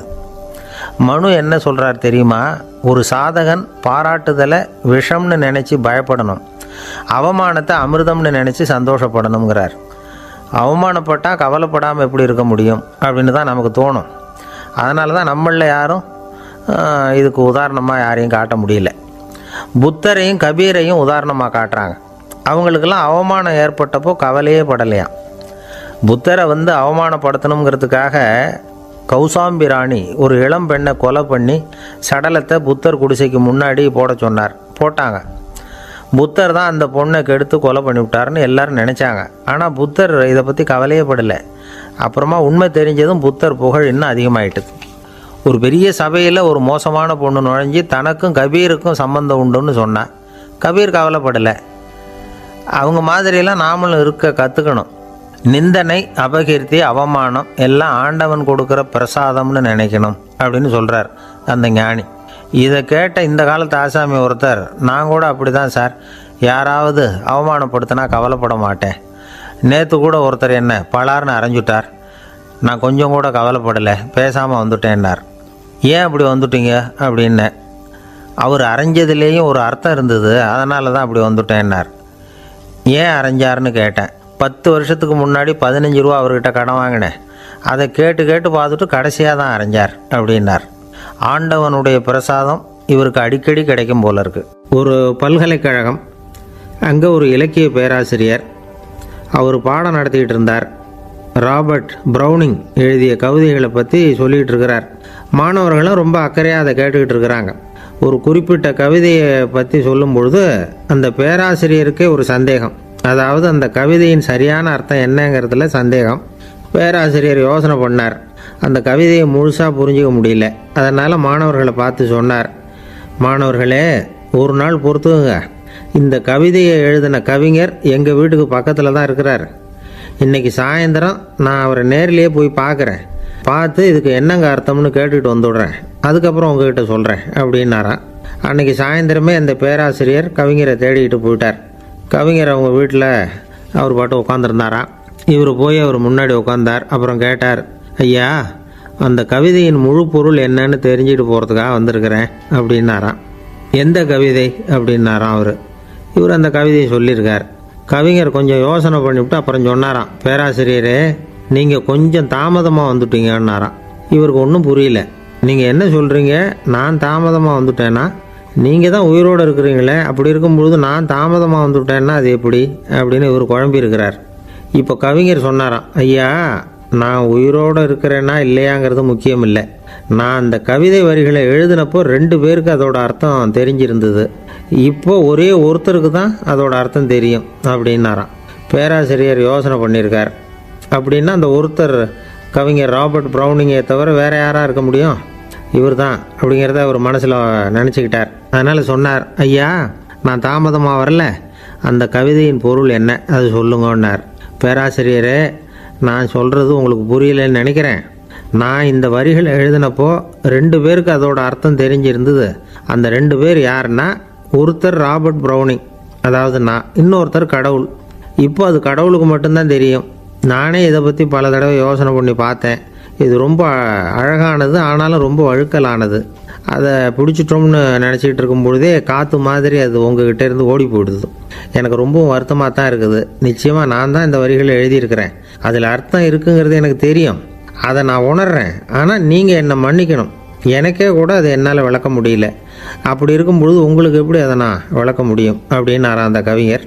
அனுபவிக்கப்படக்கூடிய எல்லாமே விளக்கப்படக்கூடிய ஒன்றல்ல, விளக்கப்படும் எல்லாமே அனுபவிக்கப்படக்கூடிய ஒன்றல்ல அப்படிங்கிறது ஞானிகளுடைய கருத்து. அதுக்காக தான் அந்த சம்பவம். வாழ்க்கையில் நீங்கள் தொடர்ந்து ஆய்வு செய்து கொண்டே இருக்கக்கூடிய விளக்கங்களை ஒருபோதும் அடைய முடியாத பரிமாணங்கள் இருக்கிறதுனால தான் அது அலுப்பு தட்டாமல் இருக்குது. உங்களால் நிறைய அனுபவிக்க முடியும், இருந்தாலும் நீங்கள் அனுபவித்து அறிந்த விஷயங்கள் கூட வார்த்தைகளால் விளக்கப்பட முடிவதில்லை அப்படிங்கிறது பெரியோர் சிந்தனை. இதெல்லாம் ஒரு பக்கம் இருக்கட்டும். நமக்கு தெரிஞ்ச பேராசிரியர் ஒருத்தர் 1 மணி நேரம் ரொம்ப விவரமாக வகுப்பு எடுத்தார். கடைசியாக சொன்னார், மாணவர்களே, ரொம்பவும் எளிமையாக விளக்கமாக எல்லா விவரமும் சொல்லியிருக்கிறேன். அதனால் இதில் உங்களுக்கு சந்தேகம் வர்றதுக்கு வாய்ப்பே இல்லை. இருந்தாலும் கேட்க வேண்டிய கடமை கேட்குறேன். இது வரைக்கும் நடத்தினதில் யாருக்காவது ஏதாவது சந்தேகம் உண்டா அப்படின்னு கேட்டாராம். எனக்கு ஒரே ஒரு சந்தேகம்தான் சார் அப்படின்னு எழுந்திரிச்சு நிற்கிறான் ஒருத்தன். என்னன்னு கேட்டாராம். இது வரைக்கும் நீங்கள் என்ன பாடம் சார் நடத்துனீங்க அப்படின்னானா அவன். அம்மாக்காரங்களுக்கு அடிக்கடி ஏற்படுற கவலை ஒன்று உண்டு. அதாவது குழந்தை சரியாக சாப்பிட மாட்டேங்குதே அப்படிங்கிற கவலை. இவங்கெல்லாம் ஒரு விஷயத்தை நல்லா புரிஞ்சுக்கணும். குழந்தைகள்ங்கிறவங்க பெரியவங்க மாதிரி இல்லை. அவங்க கடிகாரத்தில் மணியை பார்த்துட்டு சாப்பிட்றதுக்கு உட்கார்ற ரகம் கிடையாது. பசிச்சா சாப்பிடுவாங்க, இல்லைன்னா விளையாடுவாங்க அல்லது தூங்குவாங்க. அது புரியாமல் அவங்கள கட்டாயப்படுத்தி அல்லது மிரட்டி சாப்பிட வைக்கிறது ரொம்ப தப்பு. ஒரு 8 மாத குழந்தைக்கு 3 மணி நேரத்துக்கு ஒரு தடவை பசிக்கும். அந்த நேரம் பார்த்து சாப்பாடு கொடுத்தா அடம் பண்ணாமல் அது பாட்டுக்கு சாப்பிட்றோம். அதே குழந்தைக்கு 1 வயசு ஆகிறப்போ 4 மணி நேரத்துக்கு ஒரு தடவை பசிக்கும். இந்த வயசில் இயற்கையாகவே பசி குறைஞ்சிருக்கும். அது புரியாமல் என் குழந்தை முன்னாடி மாதிரி இப்போ சரியாக சாப்பிட மாட்டேங்கிறான் அப்படின்னு சில பேர் டாக்டர்கிட்ட போய் சொல்லிக்கிட்டு இருப்பாங்க. இன்னொரு விஷயம், ஒரு குழந்தைக்கு வயசு அதிகமாகிற வேகத்துக்கு உடம்பு எடையும் அதிகமாகிக்கிட்டே போகாது. உடம்பு எடை அதிகமாகிற வேகம் குறைஞ்சிக்கிட்டே வரும். 6 மாத குழந்தைக்கு ஒரு வாரத்தில் 150 கிராம் எடை கூடும். ஒரு வயசில் வாரத்துக்கு 71 கிராம் எடை கூடும். இது புரியாமல் அதிகமாக சாப்பாட்டை கொடுத்து குழந்தைய கஷ்டப்படுத்தக்கூடாது. ஏன்னா அளவுக்கு மீறின உணவு அஜீரணத்தை உண்டு பண்ணிவிடும். குழந்தைக்கு ஒரு தட்டில் கொஞ்சமாக ஆகாரத்தை வச்சு கொண்டுகிட்டு போய் கொடுக்கணும். மலை மாதிரி குவிச்சு வச்சா அதை பார்த்ததுமே பசி அடங்கி போயிடும். அடித்து மிரட்டி பயமுறுத்தி குழந்தைய சாப்பிட வைக்கிற பழக்கம் இருக்குது பாருங்கள். அதுக்கு ஃபுட் ஃபோர்ஸிங் அப்படின்னு பேர். இப்படி பண்ணினா குழந்தைக்கு சாப்பாட்டில் விருப்பம் குறைஞ்சிரும். அதை கண்டாவே வெறுக்க ஆரம்பிச்சிடும். அது மாதிரி உளம் சார்ந்த பசி குறைவு, சைக்கோஜெனிக் அனோரெக்சியா, அது ஏற்படுமா. சாப்பாடுங்கிறதே ஒரு தண்டனை மாதிரி தோணும். குழந்தைகளுக்கு பிடிச்ச மாதிரியான ஆகாரத்தை கொடுக்கணும். சத்து அதிகம் இருக்குங்கிறதுக்காக அதுக்கு பிடிக்காத ஆகாரத்தை கொடுத்து கட்டாயப்படுத்தக்கூடாது. குழந்தைகளுக்கு 2 வயசு ஆகிறப்போ இயற்கையாகவே எதிர்மறை குணம் உண்டாகும். அதாவது அந்த எதிர்மறையாக பேசுகிறது. இது மாதிரி சமயங்களில் நாம் என்ன சொல்கிறோமோ அதுக்கு நேர்மாறாக நடந்துக்கும். ஏட்டிக்கு போட்டி. சாப்பிட சொன்னால் விளையாட போவோம், விளையாட சொன்னால் சாப்பாடு கேட்கும். இதை புரிஞ்சுக்கிட்டு நடந்துக்கணும். குழந்தை சொன்ன பேச்சை கேட்கலேன்னு கோவப்படக்கூடாது. குழந்தை வளர வளர பிடிவாத குணம் வர்றது சகஜம். கேட்டதை வாங்கி கொடுத்தா தான் சாப்பிடுவேன் அப்படின்னு பிடிவாதம் பண்ணும். வாங்கி கொடுத்து விடுறது தான் உத்தமம். நீங்களும் அதுக்கிட்ட பிடிவாதம் பண்ணிகிட்டு இருக்கக்கூடாது. ஏன்னா கேட்டது கிடைக்கலையேங்கிற ஏமாற்றம் கூட குழந்தையோட பசியை குறைச்சிரும். கேட்டது கிடைச்சிட்டா பசி அதிகமாகும். கொடுத்ததை மலமலன்னு சாப்பிட்றோம். குழந்தைகளுக்கு கண்ட நேரத்தில் சாப்பிட்றதுக்கு எதையாவது வாங்கி கொடுத்துக்கிட்டு இருந்தால் சாப்பாட்டு நேரத்தில் சாப்பிடாமல் அடம் பண்ண ஆரம்பிச்சிடும். பள்ளிக்கூடம் போகிற பிள்ளைங்க காலை உணவை சரியாக சாப்பிட மாட்டாங்க. அச்சம், அவசரம், பரபரப்பு இதெல்லாம் தான் காரணம். பள்ளிக்கு புறப்படுறதுக்கு ஒரு 3/4 மணி நேரத்துக்கு முன்னாடியே சாப்பாடு போட்டுருங்க, அது சரியாக போடும். படிக்கிற குழந்தைகள் உடல் சோர்வு, மனச்சோர்வு இது காரணமாக கூட சாப்பிட மறுக்கிறது உண்டு. இப்போ உதாரணமாக சாயந்தரம் விளையாடி விட்டு வீட்டுக்கு வந்ததும் சாப்பிட சொன்னால் வேணாம்பாங்க. இது உடல் சோர்வு. ரொம்ப நேரம் வீட்டு பாடங்களை செஞ்சு முடித்த கையோடு சாப்பிட சொன்னாலும் அவங்களால சரியாக சாப்பிட முடியாது. இது உளச்சோர்வு, அதாவது மனச்சோர்வு. இதை தவிர குழந்தைகளுக்கு உடல்நல குறைவு ஏற்பட்டால் கூட சாப்பிட மறுக்கிறது உண்டு. சில மருந்து மாத்திரைகள் கூட பசியை குறைச்சிரும். அதனால் சரியாக தெரிஞ்சுக்கிட்டு குழந்தைகளை சாப்பிட வைக்கணும். அது புரியாமல் கையில் சாப்பாட்டு தட்டை வச்சுக்கிட்டு குழந்தைகளை விரட்டிக்கிட்டு அலையக்கூடாது. ஒரு சின்ன பையன் சொன்னான், எங்கள் அம்மா சாப்பாடு போடுறது தெரிஞ்சால் நான் உடனே வீட்டை விட்டு வெளியில் ஓடி போடுவேன் அப்படின்னா. ஏன் அப்படி பண்ணுறேன்னு கேட்டோம். எங்கள் அப்பா கூட அது மாதிரி தான் சார் பண்ணுவார் அப்படிங்கிறான். ஒருத்தன் எப்படி நடந்துக்கிறாங்கிறத வச்சு தான் அந்த ஆள் எப்படிங்கிறத நாம் முடிவு பண்ணுறோம். ஆளுமைன்னு சொல்கிறோம்ல, அதுக்கு சூழ்நிலைகளை ஆளுகின்ற தன்மை அப்படின்னு விளக்கம் கொடுக்குறார் ஒரு உளவியல் நிபுணர். சரி, ஒரு மனிதனுடைய ஆளுமையை உருவாக்குகிற விஷயங்கள் என்னென்ன? பிறப்பு, வளர்க்கப்பட்ட விதம், படிப்பு, நண்பர்கள், சமுதாயம், இப்படி நிறைய உண்டு. ஆளுமையின் அடிப்படையில் சில மனநோய்கள் உண்டாகுது.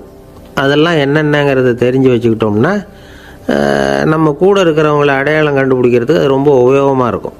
ஃப்ரெனாய்டு ஆளுமை அப்படின்னு ஒன்று. இந்த கோளாறு உள்ளவங்க எப்படி இருப்பாங்க தெரியுமா?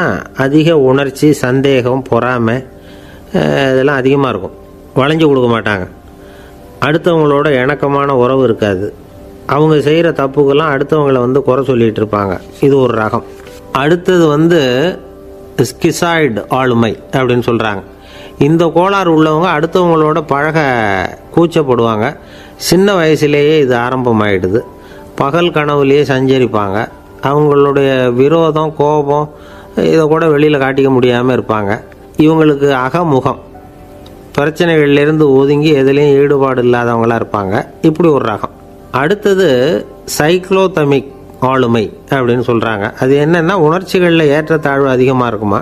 சில சமயம் பார்த்தா மகிழ்ச்சியாக இருப்பாங்க, சில சமயம் சோகமாக உட்காந்துருப்பாங்க. அவங்க மனநிலைக்கு தகுந்த மாதிரி சமூக நிகழ்ச்சிகளில் பங்கெடுத்துக்குவாங்க. இன்னொரு வகை என்னென்னா எண்ணப்பீடிகை ஆளுமை அப்படின்னு பேர் வச்சுருக்கிறாங்க. அதுக்கு இவங்களுக்கெல்லாம் கரெக்டாக இருக்கணும். எல்லாம் சட்டத்திட்டம், எதுலேயும் ஒரு ஒழுங்குமுறை, இப்படி எதிர்பார்க்குற மனோபாவம். இவங்க எதிர்பார்ப்புக்கும் வரன்முறைக்கும் மற்றவங்க கட்டுப்படணும்னு நினைப்பாங்க. இந்த நிலைமை நீடித்தா என்ன ஆகும் தெரியுமா? அலைக்கழிக்கிற எண்ணங்கள் திரும்ப திரும்ப ஒரே செயலை செய்ய தூண்டுற மன தளர்ச்சிக்கு ஆளாயிடுறாங்க. அடுத்தது ஹிஸ்டீரியா ஆளுமை. சின்ன விஷயத்தையெல்லாம் பெருசுப்படுத்தி நாடகமாக்குற நடிகர்கள் இவங்க. உணர்ச்சி அதிகம் உள்ளவங்க. இவங்க மன எழுச்சியில் பக்குவமின்மை, குழந்தைத்தனம், முதிர்ச்சியின்மை எல்லாம் இருக்கும். தன்னலம் மிக்க குணம்.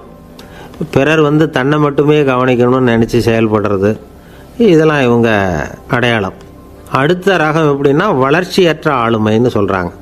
அடுத்தவங்களோட இணங்கி போக முடியாதவங்க. அறிவு, மன எழுச்சி, சமூக உறவு இதில் எல்லாம் போதுமான வளர்ச்சியையும் நிறைவையும் பெற முடியாதவங்க. இவங்களால் வாழ்க்கையில் முன்னேற முடியாது. பிச்சைக்காரங்க, குற்றவாளிகள், இவங்ககிட்டெல்லாம் இது மாதிரியான ஆளுமை அதிகமாக இருக்குமா. அடுத்தது என்னென்னா சோர்வுடைய ஆளுமை. எதுலேயும் உற்சாகம் இல்லாமல் சோர்ந்து போயிருப்பாங்க. அதுக்கெல்லாம் நமக்கு வலிமை இல்லைப்பா அப்படின்னு சொல்லிகிட்டு இருப்பாங்க. சின்ன விஷயங்களுக்கெல்லாம் அதிர்ச்சி அடையிறது. வாழ்வின் சுவையை அனுபவிக்க முடியாதவங்க. இன்னொரு ரகம் இது கொதித்தெழும் ஆளுமைங்கிறாங்க.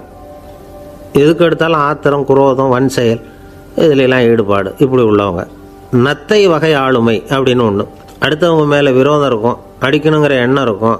ஆனால் அதை அப்படியே வெளியில் காட்டாமல் அதே சமயம் அமைதியான முறையில் வெறுப்பை வெளிக்காட்டுற ரகம். இவங்கெல்லாம் பேசாமல் கம்முன்னு இருந்துக்கிட்டே நினச்சதை நிறைவேற்றிக்கிறவாங்க. முன்ஜாக்கிரதை ஆளுமை அப்படின்னு ஒரு ரகமாக. பாதுகாப்பின்மை, சந்தேகம், முழுமையின்மை, அறவேக்காட்டுத்தனம் இந்த மனப்போக்கு அதிகமாக இருக்கிறதுனால அகம்பாவம், புடிவாதம், எச்சரிக்கை எல்லாம் அளவுக்கு மீறி இருக்கும். இதுவரைக்கும் நாம் பேசிக்கிட்டு இருந்த ஆளுமை பண்புகள் அளவுக்கு அதிகமாக போயிட்டுதுன்னா ஆளுமை கோளாறுகள் ஏற்படும். அதன் அடிப்படையில் மனவியாதிகள் வருமா. அதனால் இணக்கமான, எல்லாரும் விரும்புகிற இயல்பான ஆளுமையை பெறுவதற்கு நாம் முயற்சி செய்யணும் அப்படிங்கிறது மனோதத்துவ நிபுணர்களுடைய ஆலோசனை. ஒருத்தர் ஒரு மனோதத்துவ டாக்டரை தேடிட்டு வந்தாராம். டாக்டர், எனக்கு மனசில் ஏதோ வியாதி, ஆளுமை கோளாறு, அதாவது எனக்கு சீக்கிரமாக செத்து போனால் தேவையில்லைன்னு தோணுது அப்படின்னாராம். உடனே அந்த டாக்டர், சரி அப்படின்னா இங்கேயே இருங்க, நான் வைத்தியம் பார்க்குறேன் அப்படின்னாராம். ஆஃபீஸ் முடிஞ்சு வீட்டுக்கு போகிற சமயத்தில் ஒருத்தர் கடைக்கு போய் ஸ்வீட் வாங்கினார். சரி, வீட்டுக்கு பிள்ளைங்களுக்கு தான் வாங்கிட்டு போகிறார் அப்படின்னு மற்றவங்க நினச்சாங்க. அவர் அப்படி செய்யலை. அந்த இடத்துலையே பொட்டலத்தை பிரித்தார். திருட மாதிரி அப்படியே சுற்றி ஒரு தரம் பார்த்துக்கிட்டார். யாரும் தெரிஞ்சவங்க இல்லைங்கிறத முடிவு பண்ணிவிட்டு அவசரமாக அதை அப்படியே போட்டு முழுகிவிட்டு கையை தொடச்சிக்கிட்டு நல்ல பிள்ளை மாதிரி நடந்து போக ஆரம்பிச்சிட்டார். அவர் யாருன்னா, அவரோட பிரச்சனை எல்லாருக்கும் தெரியாது, சில பேருக்கு தான் தெரியும். அதாவது அவர் உடம்பில் சர்க்கரை இருக்குதுன்னு டாக்டர் சொல்லிவிட்டாராம். அதனால் வீட்டில் சர்க்கரையே இவர் கண்ணில் காட்டுறதில்ல. அதனால் இவர் யார் கண்ணிலையும் படாமல் இப்படிப்பட்ட வேலைகள்லாம் செய்கிறது வழக்கம். யாருக்கும் தெரியாமல் இப்படி ஸ்வீட்டை வாங்கி சாப்பிட்டுட்டு அவர் பாட்டுக்கு போயிடுறது. இப்படிப்பட்டவங்களுக்கெல்லாம் கொஞ்சம் ஆறுதலான தகவல் இன்றைக்கி. அது என்னென்னா, நாம் சாப்பிட்ற சர்க்கரைக்கும் நம்ம உடம்பில் உள்ள சில கோளாறுகளுக்கும் அப்படி என்ன தான் சம்மந்தம் இருக்குது. இதை பற்றி சமீபத்தில் சில ஆராய்ச்சிகள்லாம் நடந்திருக்குது. ஏன்னா சர்க்கரைன்னாவே விஷம் மாதிரி அதை பார்க்குறவங்களும் சில பேர் உண்டு. சின்ன பிள்ளைங்களுக்கு வயத்தில் பூச்சி உண்டாகிறதுலேருந்து பெரியவங்களுக்கு நீரிழிவு வர்ற வரைக்கும் எல்லாத்துக்கும் சர்க்கரை தான் காரணம்னு சொல்லிகிட்டு இருக்கிறோம். ஆனால் அந்த அளவுக்கு பயப்பட வேண்டிய அவசியம் இல்லை அப்படின்னு சொல்கிறாங்க. சர்க்கரை வியாதி, இருதய நோய், பித்த நீர்ப்பை நோய், இதெல்லாம் சில நோய்கள்லாம் நாம் சாப்பிட்ற சர்க்கரைக்கும் தொடர்பு இருக்குன்னு நினைக்கிறோம். ஆனால் அப்படி சம்பந்தம் உண்டுங்கிறதுக்கு போதுமான அளவுக்கு ஆதாரம் இல்லை அப்படிங்கிறாங்க ஆராய்ச்சியாளர்கள். ஒரே ஒரு சம்பந்தம் தான் உறுதியாக இருக்குதான். அதுவும் இந்த பல் சிதைவு அப்படின்னு இருக்கு இல்லையா, அந்த சர்க்கரை சாப்பிட்றதுக்கும் இந்த பல் சிதைவுக்கும் சம்பந்தம் இருக்குது அப்படிங்கிறத மட்டும் உறுதியாக சொல்கிறாங்க. சர்க்கரைன்னா நாம் சாப்பிட்ற ஜீனி மட்டும் இல்லை, பழம், காய்கறி, பால், தேன், இப்படி எல்லாத்துலேயும் அது இருக்குது. கேரட்டு கொடுக்குற சத்தில் 88% சர்க்கரை, ஆப்பிள் கொடுக்குற சக்தியில் 95% சர்க்கரை. இது ஜீனி சர்க்கரை, இது ஆப்பிள் சர்க்கரை அப்படிங்கிற வித்தியாசம்லாம் உடம்புக்கு கிடையாது. ரெண்டுமே உடனடியாக சக்தி கொடுக்குது. ஒரு ஸ்பூன் சர்க்கரையில் 16 கலோரி தான் சத்து இருக்குது. அதிகமாக சர்க்கரை சாப்பிட்டா நீரிழிவு வந்துருங்கிறது தப்பான ஒரு அபிப்பிராயம். டயபெட்டிஸுங்கிறது ஒரு மெட்டபாலிக் டிசார்டர், அவ்வளவுதான். அதாவது நாம் சாப்பிட்ற சர்க்கரையை நம்ம உடம்பு திறமையாக உபயோகப்படுத்திக்க முடியல அப்படின்னு அர்த்தம். அதனால தான் அதிகமாக இனிப்பு வேணாம்னு சொல்கிறோம். ஏற்கனவே உடம்பால் முடியாத ஒன்றை மறுபடியும் அது தலையில் சுமத்தி அதிகமாக வேலை வாங்க வேணாமே அப்படிங்கிறதுக்காக தான். ஆகாரத்தில் அதிகமாக சர்க்கரை இருந்தால் அதனால் உடனே சர்க்கரை வியாதி வந்துடும்ங்கிறதுக்கு விஞ்ஞான ரீதியாக போதுமான ஆதாரம் இல்லை. அதனால் எப்போவாவது அதிகமாக ஸ்வீட்டு சாப்பிட்டுட்டா, ஐயோ அதிகமாக சாப்பிட்டோமோ, என்ன பண்ண போகுது தெரியலையே அப்படின்னு நினச்சி மனசை போட்டு குழப்பிக்க வேண்டியதில்லை. பொதுவாக எதுவுமே அதிகமாக வேண்டாம், எல்லாம் சீராக இருந்தால் போதும். நீரிழிவுங்கிறது புதுசாக வந்துட்ட ஒரு நோய் இல்லை, ரொம்ப காலமாகவே இருக்கிற ஒன்று தான். நம்ம முன்னோர்கள் இதை மதுமேகம் அப்படின்னு சொல்லுவாங்க. அதை கட்டுப்படுத்துறதுக்கு அவங்களே சில வழிமுறையை சொல்லி வச்சுருக்கிறாங்க. அது என்னென்னா வேறு ஒன்றும் இல்லை, இந்த பாவக்காய், முள்ளங்கி, அருகம்புல், அவ்வளவுதான். வெள்ளை முள்ளங்கி இருக்குல்ல, அதை வாரத்துக்கு 3 நாள் சாப்பிட்டுக்கிட்டு வாங்க. நூலுக்கோல் ரொம்ப நல்லது. இல்லைன்னா முள்ளங்கி சாறு 1 ounce சாப்பிட்டுட்டு வரலாம். ரத்தத்தில் சேர்கிற சர்க்கரை அளவை இதெல்லாம் கட்டுப்படுத்துது. சிறுநீரில் காணப்படுகிற சர்க்கரை அளவையும் சமநிலைப்படுத்துது. தினமும் ஆகாரத்தில் கோதுமை, கேழ்வரகு, வெந்தயம், கருவேப்பிலை, சோயாபீன்ஸ் எது கிடைக்குதோ சேர்த்துக்கலாம். இப்படிலாம் செஞ்சுக்கிட்டு வந்தால் அப்புறம் வீட்டுக்கு தெரியாமல் கடையில் போய் நின்றுக்கிட்டு ஸ்வீட் வாங்கி திருட்டுத்தனமாக சாப்பிட வேண்டிய அவசியமே உங்களுக்கு வராது. 2 ஆசாமிகள் கடற்கரையில் உட்காந்து சாவகாசமாக பேசிக்கிட்டு இருந்தாங்களாம். ஒருத்தர் சொன்னார், இன்னொருத்தருக்கு தெரியாமல் ஸ்வீட்டு சாப்பிட்றதே எப்பவும் இடைஞ்சல் தான் சார். நேற்றுக்கு பாருங்கள், அப்படி தான் சாப்பிட்டுக்கிட்டு இருந்தேன், வீட்டுக்காரி கண்ணில் போட்டுவிட்டுது, அதுக்கப்புறம் ஒரே ரகலையாக போச்சு அப்படின்னாராம். எனக்கு கூட அப்படி தான் சார் ஆகிட்டுது, ஒரே ரகலை அப்படின்னாராம் இன்னொருத்தர். நீங்கள் சாப்பிட்டதும் உங்கள் வீட்டுக்காரங்க கண்ணில் போட்டுவிட்டுதா சார் அப்படின்னு கேட்டிருக்காரு இவர். அதுக்கு அவர் சொன்னாராம், அப்படி இல்லை சார், கடைக்காரர் கண்ணில் போட்டுவிட்டுதோ, நான் அவருக்கு தெரியாமல் அந்த ஸ்வீட்டை அவர் கடையிலேருந்து எடுத்திருந்தேன் அப்படின்னு விளக்கம் கொடுத்தாராம் இந்த ஆள். ஒருத்தர் முகத்தை தொங்க போட்டுக்கிட்டு ஒரு மாதிரியாக வந்தார். என்ன விஷயம்னு விசாரித்தேன்.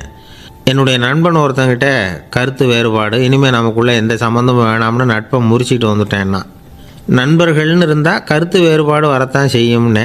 கருத்து வேறுபாடு வராமல் இருக்கிறதுக்கு ஏதாவது வழி உண்டா அப்படின்னு கேட்டாங்க. அதை பற்றி நிபுணர்கள் சில யோசனைகளை சொல்லியிருக்கிறாங்கன்னு. முதல் விஷயம் என்னென்னா, உங்கள் நண்பனுக்கு ஒரு செய்தி சொல்லணும்னா அதை நீங்களே நேரடியாக சொல்லுங்கள், அல்லது உங்கள் கைப்பட கடிதம் எழுதுங்க. அதாவது நேரடி தொடர்பு முக்கியம். அதை விட்டுட்டு இன்னொருத்தர் மூலமாக நண்பர்களுக்கு செய்தி அனுப்புனா நீங்கள் சொல்கிற செய்தி அப்படியே போய் சேராது, அது சேதமாயிடும். கூட்டி குறைச்சி சொல்லிவிடுவாங்க, அது குழப்பத்தில் கொண்டாந்து விட்டுரும். இது ஒரு யோசனை. ரெண்டாவது யோசனை என்னென்னா, நீங்கள் ஒரு நல்ல காரியத்தை செய்யும் பொழுது உங்கள் நண்பரையும் சேர்த்துக்குங்க, அவருக்கும் அதில் ஒரு ஈடுபாட்டை உருவாக்குங்க. மூணாவது யோசனை, நம்ம பக்கத்தில் இருக்கிற நண்பர் மகிழ்ச்சி அடைகிற மாதிரி ஏதாவது செய்யணும். சின்ன சின்ன செயல்களாக இருந்தாலும் பரவாயில்ல, அவர் நமக்கு எதுவும் செய்யலையே, நாம் எதுக்கு செய்யணும் அப்படின்னு நினச்சிக்கிட்டு இருக்கக்கூடாது. நாலாவது யோசனை என்னென்னா, உங்களுக்கு ஒரு பிரச்சனையா அல்லது உங்கள் நண்பருக்கு ஒரு பிரச்சனையா, எதுவாக இருந்தாலும் 2 பேரும் சேர்ந்து உட்காந்து ஆலோசனை பண்ணுங்கள். நம்ம யோசனையும் கேட்கப்படுதே அப்படிங்கிற நினைப்பே அவருக்கு ஒரு மன நிறைவை உண்டாக்குமா. 5வது யோசனை, உங்கள் நண்பர் ஏதோ ஒரு காரியத்தை செய்கிறார், நீங்கள் உடனே அவசரப்பட்டு நீ செய்கிறது தப்புன்னு தீர்ப்பு சொல்லக்கூடாது. அவர் அதை செய்யறதுக்கான நியாயங்கள் எவ்வளோ இருக்கும், அதை புரிஞ்சுக்கிறதுக்கு முயற்சி பண்ணணும். 6வது யோசனை, உங்கள் நண்பர் என்ன சொன்னாலும் அதை பொறுமையாக கேளுங்க. அவர் சொல்கிறத புரிஞ்சுக்கணும், அவர் சொல்ல விரும்புகிறத புரிஞ்சுக்கணும், அவர் சொல்ல முடியாமல் தவிக்கிறதையும் புரிஞ்சுக்கணும். இப்படி 3 விதமாகவும் அவரை புரிஞ்சுக்கிட்டு அதுக்கு தகுந்த மாதிரி செயல்படணும். 7வது யோசனை என்னென்னா, உங்கள் நண்பர் உங்ககிட்ட ஏதோ ஒரு கருத்தை சொல்கிறார், அது உங்களுக்கு பிடிக்கல, அதுக்காக உடனே நீ சொல்கிறது சரியில்லை, நான் ஒத்துக்க மாட்டேன் அப்படின்லாம் மறுத்துக்கிட்டு இருக்கக்கூடாது.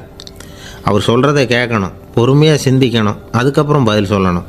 இப்படிலாம் நடந்துக்கிட்டால் நண்பர்களுக்குள்ள கருத்து வேறுபாடு வர்றதுக்கு வாய்ப்பே இருக்காது அப்படின்னு வல்லுநர்கள் தொகுத்து சொல்லியிருக்கிறாங்க இந்த யோசனைகளை. எனக்கு தெரிஞ்ச சில நண்பர்கள் உண்டு, அவங்களுக்குள்ளேயும் கருத்து வேறுபாடுகள் வராமல் இருக்கிறதுக்கு சில நுட்பங்களை கையாளுறது உண்டு. ஒருத்தர் சொன்னார், அந்த டாக்டர் சின்ன வயசுலேருந்து என் கூட பழகினவர், நாங்கள் 2 பேரும் இணை பிரியாத நண்பர்கள்.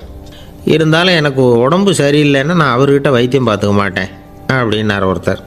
ஏன் அப்படின்னு கேட்டேன். எங்கள் நட்பு கெட்டுப்படக்கூடாது இல்லையா, அதனால தான் அப்படின்னார் இவர். ஒரு மனுஷனுக்கு 3 விதத்தில் கர்வம் உண்டாகிறதுக்கு வாய்ப்பு உண்டு. பணம், பதவி, புகழ். பணம் அதிகமாக வந்தால் கர்வம் வரலாம், பதவி பெருசாக வந்துட்டுதுன்னா கர்வம் வரலாம், புகழ் அதிகமாக போனாலும் கர்வம் வரலாம். இந்த 3 வகையான கர்வத்துக்கும் இடம் கொடுக்காமல் இருக்கிறாங்க பாருங்கள், அவங்க தான் சிறந்த மனிதர்கள். ஒரு பெரிய பொறுப்பில் இருக்கிறவங்களுக்கு கர்வம் வந்துடக்கூடாது. அப்படி வந்துட்டுதுன்னா அது எல்லாருக்கும் இடைஞ்சல். ஒரு ராஜா இருந்தார். அவர் ஒரு நாள் தன்னுடைய தலைநகரத்தை சுற்றி வந்துக்கிட்டு இருந்தார். ஒரு இடத்துல ஒரு அழகான நிலத்தை பார்த்தார். ஆஹா, இந்த இடத்துல நமக்குன்னு ஒரு மாளிகையை கட்டினா எவ்வளோ நல்லாயிருக்கும் அப்படின்னு நினச்சார். ராஜா நினச்சா அது முடியாத காரியமா? சரி, இந்த நிலம் யாருக்கு சொந்தம்னு விசாரிங்க அப்படின்னார் பக்கத்தில் இருந்தவங்கக்கிட்ட. அவங்கெல்லாம் ஓடி போய் விசாரித்தாங்க. அந்த இடம் ஒரு வயசான கிழவிக்கு சொந்தம், வயசான அம்மாவுக்கு சொந்தமாக. அந்த அம்மா தான் அதில் ஒரு குடிசையை போட்டு குடியிருந்துகிட்டு இருக்கிறாங்க. சரி, அந்த நிலத்துக்கு ஒரு விலையை நிர்ணயம் பண்ணி அதை அந்த வயசான அம்மாக்கிட்ட கொடுத்துருங்கோ அப்படின்னு உத்தரவு போட்டார் ராஜா. ஆனால் அந்த அம்மா, இது எங்கள் பூர்வீக இடம், இதை விற்க மாட்டேன் அப்படின்னு சொல்லிவிட்டுது. சரி, 2 பங்கு விலை கொடுக்குறோம்னு சொல்லி பாருங்க அப்படின்னாங்க. அப்படியே சொன்னாங்க அரண்மனை ஆட்கள். அதுக்கும் சம்மதிக்கலை அந்த அம்மா. இதை கேள்விப்பட்டதும் ராஜாவுக்கு கோபம் வந்துட்டுது. தன்னுடைய ஆளுங்களை கூப்பிட்டார். போய் அந்த குடிசையை பிரித்து எறிங்க, காசெல்லாம் ஒன்றும் கொடுக்காதீங்க அப்படின்னு கத்தினார். அவ்வளோதான். அடுத்த நிமிஷம் அரண்மனை ஆசாமிகள் போனாங்க, குடிசையை பிரித்து எறிஞ்சாங்க. அந்த வயசான அம்மா இருக்குது, அதுவும் அந்த இடத்த விட்டு துரத்தி விட்டாங்க. அந்த இடத்துல ஒரு அரச மாளிகையை கட்டி முடிச்சிட்டாங்க. அந்த வயசான அம்மா பாவம், ராஜாவே இப்படி பண்ணால் யார்கிட்ட போய் முறையிட முடியும்? ஒரு ஞானி இருந்தார், அவர்கிட்ட போய் சொன்னாங்க. அவர் இவங்க சொன்னதை கேட்டு மனசில் வச்சுக்கிட்டார். ஒரு நாள் அந்த ராஜாவே இந்த ஞானியை கூப்பிட்டார். புதுசாக ஒரு மாளிகை கட்டியிருக்கிறேன், வந்து பாருங்கன்னு. சரின்னு சொல்லி இந்த பெரியவர் ஒரு நாள் அந்த மாளிகைக்கு போனார். சும்மா போகல, ஒரு கழுதையையும் ஓட்டிகிட்டு போனார். கொஞ்சம் சாக்குகள், வெத்து சாக்கு, அதையும் எடுத்து கழுதை முதுகில் போட்டு கழுதையை ஓட்டிகிட்டு போகிறார். ராஜா பார்த்தார். அவருக்கு இது ஆச்சரியமாக இருந்தது. என்ன இது, மாளிகைக்கு வந்துட்டு போங்கன்னு கூப்பிட்டா கழுதை, சாக்கு இதெல்லாம் கூப்பிட்டு வராரு, ஒன்றும் புரியலையேன்னு நினச்சார். எதுக்காக இதெல்லாம்னு கேட்டார். அரசருடைய தோட்டத்திலேருந்து கொஞ்சம் மண் எடுத்துகிட்டு போகிறதுக்கு ஆசைப்படுறேன், அதுக்கு நீங்கள் அனுமதி கொடுக்கணும் அப்படின்னாரு இவர். இது என்ன வேடிக்கையான கோரிக்கையாக இருக்குது அப்படின்னு நினச்சார் ராஜா. இருந்தாலும் மண் தானே கேட்குறாரு, எடுத்துகிட்டு போகட்டுமே அப்படின்னு நினச்சார். சரி, நான் அனுமதி கொடுத்தார். அந்த பெரியவர் தோட்டத்துக்கு போனார். மண்ணை வெட்டினார், சாக்கில் போட்டு நிரப்புனார். ராஜாவை கொஞ்சம் கிட்ட வாங்கன்னு கூப்பிட்டார். இந்த மண் மூட்டையை தூக்கி கழுதையோட முதுகில் வைக்கணும், கொஞ்சம் உதவி பண்ணுங்கன்னார். ஓ பண்ணுறேனே அப்படின்னு சொல்லி ராஜா கிட்ட போனார். மூட்டையை தூக்கி பார்க்குறாரு, முடியல, திணறி போயிட்டார். இப்போ அந்த ஞானி பேசினாராம், அரசே, இந்த ஒரு சாக்கு மண்ணையே உங்களால் தூக்க முடியல, அந்த கிழவிகிட்ட இருந்து அந்த அக்கிரமமாக அபகரித்த இந்த தோட்டம் பூராவையும் சுமக்கணும்னு ஆசைப்படுறீங்களே, அது உங்களால் முடியுமா அப்படின்னு கேட்டாராம். ராஜா யோசனை பண்ண ஆரம்பித்தார். தன்னுடைய செயலுக்காக வருத்தப்பட்டாராம். அந்த வயசான அம்மாவை உடனடியாக வரவழைச்சார். தாயே, தப்பு பண்ணிட்டேன், என்னை மன்னிச்சுக்குங்க, இன்னையிலேருந்து இந்த மாளிகையும் தோட்டமும் உங்களுக்கு தான் சொந்தம் அப்படின்னு சொல்லிவிட்டாராம். போகிறப்ப இந்த உலகத்திலேருந்து எண்ணத்தை எடுத்துகிட்டு போக போகிறோம், அதனால் ரொம்பவும் அலட்டிக்க வேண்டியதில்லை, கர்வப்பட வேண்டியதில்லை அப்படிங்கிறது ஒரு பெரிய உபதேசம். ஒரு பெரிய மனுஷன் சாக கிடந்தார், ரொம்பவும் அழுதார். ஏன் அழறீங்க அப்படின்னு கேட்டாங்க சுற்றி இருந்தவங்க. நான் சாகிறதுக்காக கவலைப்படலை, நான் நம்ம ஜனங்களுக்காக எவ்வளவோ காரியம்லாம் செஞ்சுக்கிட்டு வந்தேன். நான் செஞ்சுக்கிட்டு வந்த சேவையை இனிமேல் யார் செய்ய போகிறாங்க, அது யாரால் முடியும், அதை நினச்சி தான் அழறேன் அப்படின்னாராம். ஒருத்தர் முன்னாடி வந்தார். அதுக்காக நீங்கள் கவலைப்படாதீங்க, உங்கள் சேவையை தொடர்ந்து செய்கிறதுக்கு என்ன மாதிரி இளைஞர் பட்டாலும் தயாராக இருக்குது, இருந்தாலும் எங்கள் கவலை என்னென்னா அப்படின்னு இழுத்தார். என்ன சொல்லுங்கன்னு கேட்டார் அவர். நீங்கள் இது வரைக்கும் என்ன சேவை செஞ்சுக்கிட்டு வந்தீங்க, அதுதான் எங்களுக்கு இன்னமும் புரியாத புதிராக இருக்குது அப்படின்னாராம் அவர். இந்த காலத்து புள்ள ஒருத்தன் தன்னோட அப்பாவை பார்த்து சொன்னான், அப்பா, நான் உனக்கு உதவி செய்யலாம்னு நினைக்கிறேன், என்ன உதவி செய்யணும்னு சொல்லு அப்படின்னா. நீ சும்மா இருந்தால் அதுவே எனக்கு செய்கிற பெரிய உதவிடா அப்படின்னார் அப்பா. சும்மா இருக்கிறதும் ஒரு உதவி தான், அது மாதிரி மௌனமும் ஒரு சமூக சேவை தான் அப்படிங்கிறார் காஞ்சி பெரியவர். நமக்கு 5 புலன்கள் இருக்குது, மெய், வாய், கண், மூக்கு, செவி. இந்த 5லேயும் அதிகப்படியான வேலை எதுக்குன்னு நினைக்கிறீங்க? வாய்க்கு தான். ஏன்னா அதுக்கு 2 வேலை. இப்போ கண்ணுக்கு பார்க்குறது மட்டும்தான் வேலை, காதுக்கு கேட்குறது மட்டும்தான் வேலை, மூக்குக்கு வாசனை அறியறது தான் வேலை, உடம்புக்கு உணர்றது மட்டும்தான் வேலை. ஆனால் வாய் அப்படி இல்லை, அதுக்கு 2 வேலை, சாப்பிட்றதும் அதுதான், பேசுகிறதும் அதுதான். அதாவது வாய் ஒன்று தான் கர்மேந்திரியமாகவும் இருக்குது, ஞானேந்திரியமாகவும் இருக்குது அப்படின்னு சொல்லுவாங்க. சாப்பாட்டில் உட்காந்தா எந்தெந்த ஆகாரம் என்னென்ன ருசின்னு அறிவிக்கிற வேலையும் செய்யுது. சபையில் உட்காந்தா பாடுறது, பேசுறது, சிரிக்கிறது, இது மாதிரியான வேலையும் செய்யுது. இன்னொரு வித்தியாசம், கண்ணு, காது, மூக்கெல்லாம் ஸ்ட்ரெயின் பண்ணிக்கிட்டு வேலை செய்கிறதில்ல. ஒரு ரோஜா பூ பார்த்தா உடனே மூக்கு அப்படியும் இப்படியும் அசைய ஆரம்பிக்கிறதில்ல. ஒரு சங்கீதத்தை கேட்ட உடனே காது ஆட ஆரம்பிக்காது. ஆனால் வாய் அப்படி இல்லை, அது பேசினாலும் சரி சாப்பிட்டாலும் சரி அசைஞ்சு தான் ஆகணும். ஆக மற்றதை விட வாய்க்கு வேலை ஜாஸ்தின்னு தெரியுது. சாப்பிட்றது, பேசுறது அப்படின்னு 2 காரியம் அதுக்கு. இப்படி 2 காரியம் இருக்கிறதுனால அது 2ஐயும் பாதியாக குறைச்சிக்கணுங்கிறது கடவுள் அபிப்பிராயமாக இருக்கணும் அப்படிங்கிறார் காஞ்சி பெரியவர். ஆனால் இப்போ நாம் அப்படியே நடந்துக்கிறோம், அதுக்கு நேர்மாறாக நடந்துக்கிறோம். நாம் சாப்பிட்றதும் அதிகம், பேசுகிறதும் அதிகம், 2 வேலையையும் தேவைக்கு அதிகமாகவே செய்கிறோம். வாய் தான் ரொம்ப ஓவர் ஒர்க்குடு. அதுக்கு ஓய்வு கொடுத்தா உடம்பும் நல்லாயிருக்கும், உலகமும் நல்லாயிருக்கும். மௌன விரதம் இருக்கிறதெல்லாம் எதுக்காக நினைக்கிறீங்க? இதுக்காக தான். இந்த காலத்தில் மௌனமாக இருக்கிறவங்கெல்லாம் மகத்தான தொண்டு செய்கிறாங்க அப்படின்னு தான் சொல்லணும். சத்தம் அதிகமாக போய் தான் சவுண்டு பொல்யூஷன் வருது. அது மட்டும் இல்லை, மௌனமாக இருந்தால் சண்டை சச்சரவே வராது. மௌனம் கலக நாஸ்தி. ஆக இதுவும் ஒரு சமூக சேவை தான். நமக்கு தான் வாய் இருக்குதேங்கிறதுக்காக வசமாக சாப்பிட்றதும் தப்பு, வளவளன்னு பேசுகிறதும் தப்பு. ஒரு கருத்தை சொல்கிறதுக்கு ஒரே ஒரு சொல்லு போதும் அப்படின்னு இருக்கும்பொழுது 2 சொற்களை செலவு பண்ணாதே. எவ்வளவு சொன்னாலும் அதனால் ஒரு பயனும் விளையாது அப்படின்னு தெரிய வருமேயானால் அந்த ஒரு சொல்லையும் விரயம் பண்ணாதே அப்படிங்கிறார் ஒரு அறிஞர். எல்லா குணங்கள்லேயும் மௌனம்தான் சிறந்தது அப்படிங்கிறார் ஒருத்தர். மௌனமாக இருக்கிறது மூலமாக மற்றவர்கள் குறைகளை நம்மால் தெரிஞ்சிக்க முடியும். அதே சமயத்தில் நம்மகிட்ட இருக்கிற குறைகளை மற்றவங்களுக்கு தெரியாமல் மறைச்சிக்கவும் முடியுங்கிறார் அவர். உண்மைதானே? ஒரு பெரிய மேடை பேச்சாளர், பொது வாழ்க்கையில் 25 வருஷ காலமாக ஈடுபட்டிருக்கிறவர். அவர் மனைவி ஒரு நாள் சொன்னாங்க, எங்கள் வீட்டுக்காரர் 25 வருஷ காலமாக பொது வாழ்வில் ஈடுபட்டிருந்தா கூட இந்த மாதம் 10ஆம் தேதியிலிருந்து தான் மக்களுக்கு சேவை செய்ய ஆரம்பிச்சிருக்கார் அப்படின்னாங்க ரொம்ப பெருமையாக. 10ஆம் தேதிக்கு அப்படி என்ன விசேஷம் அப்படின்னு கேட்டோம். அன்னையிலேருந்து தான் அவர் மேடையில் பேசுகிறத நிறுத்தினார் அப்படின்னாங்க அந்த அம்மா. ஒரு நண்பர் அவசரமாக என்கிட்ட ஓடி வந்தார். அப்புறம் சொன்னார், என்னால் நம்பவே முடியல சார், என் பையனை அப்படி அப்படின்னு சொல்லி ஆச்சரியப்பட்டார். உங்கள் பையன் அப்படி என்ன தான் செஞ்சுட்டான் அப்படின்னு கேட்டேன். என்னால் முடியாத ஒரு காரியத்தை அவன் செஞ்சுட்டான் சார் அப்படின்னார். அது என்னன்னு தான் சொல்லுங்களேன். என்ன 5வது வகுப்பில் அவன் ஒரே தடவையில் தேறிட்டான் சார், அதாவது ஒரே அட்டம்ப்டில் பாஸ் ஆகிருக்கான் அப்படின்னார் மூச்சு வாங்க. கஷ்டப்பட்டு பரீட்சை எழுதுனது அவன், இவருக்கு ஏன் மூச்சு வாங்குது?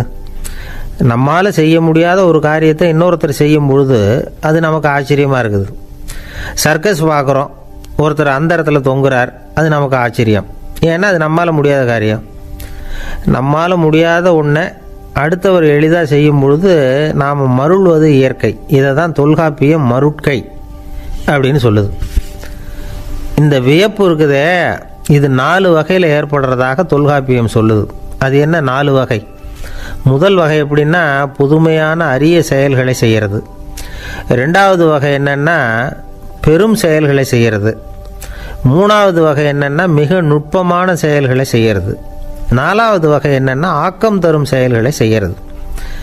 புதுமை, பெருமை, சிறுமை, ஆக்கமோடு மதினம் சாலா மருட்கை 4 அப்படிங்கிறது தொல்காப்பியம். இன்றைக்கி விஞ்ஞானம் புதுசு புதுசாக எதையோ கண்டுபிடிக்குது. ஆரம்பத்தில் அது ஆச்சரியமாக இருக்குது, அப்புறம் அது நமக்கு பழகி போடுது. வானொலி பெட்டி புதுசாக வந்தப்போ ஒரு பெட்டி பேசுதுங்கிறது எவ்வளோ பெரிய ஆச்சரியம். இப்போ யாரும் அதை ஆச்சரியமாக பார்க்குறதில்ல. மதினம் சாலா மருட்கை அப்படின்னு ஒரு சொற்றொடர் வருது பாருங்கள், அதில் கருத்தாழம் உண்டு.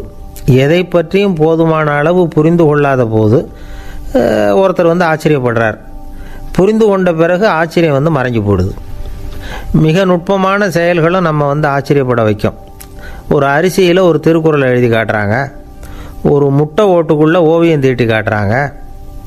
கருங்கல் சிற்பங்களில் எவ்வளவு நுட்பமான வேலைப்பாடுகளை எல்லாம் பார்த்து ஆச்சரியப்படுறோம். இது மாதிரி ஆக்கப்பூர்வமான அரிய செயல்களை செய்கிறது கூட வியப்பை உண்டு பண்ணும். குப்பை கூலங்களை கூட வாழ்க்கைக்கு பயன்படுகிற பொருளாக மாற்றுகிறவர்கள் இருக்காங்க, அவர்களுடைய செயல் வியப்பு அளிக்குது. இடைக்காட்டு சித்தர் பாடின 30 நூலில் வர்ற ஒரு பாடல், ஆற்றல் பிறர் அறிதலின் அகம் கிளர்வு உறுதலின் கற்று அறி பாணர் கழுமிய கோடலின் தோற்றம் உருகவே போற்றல் சால் வியப்பே.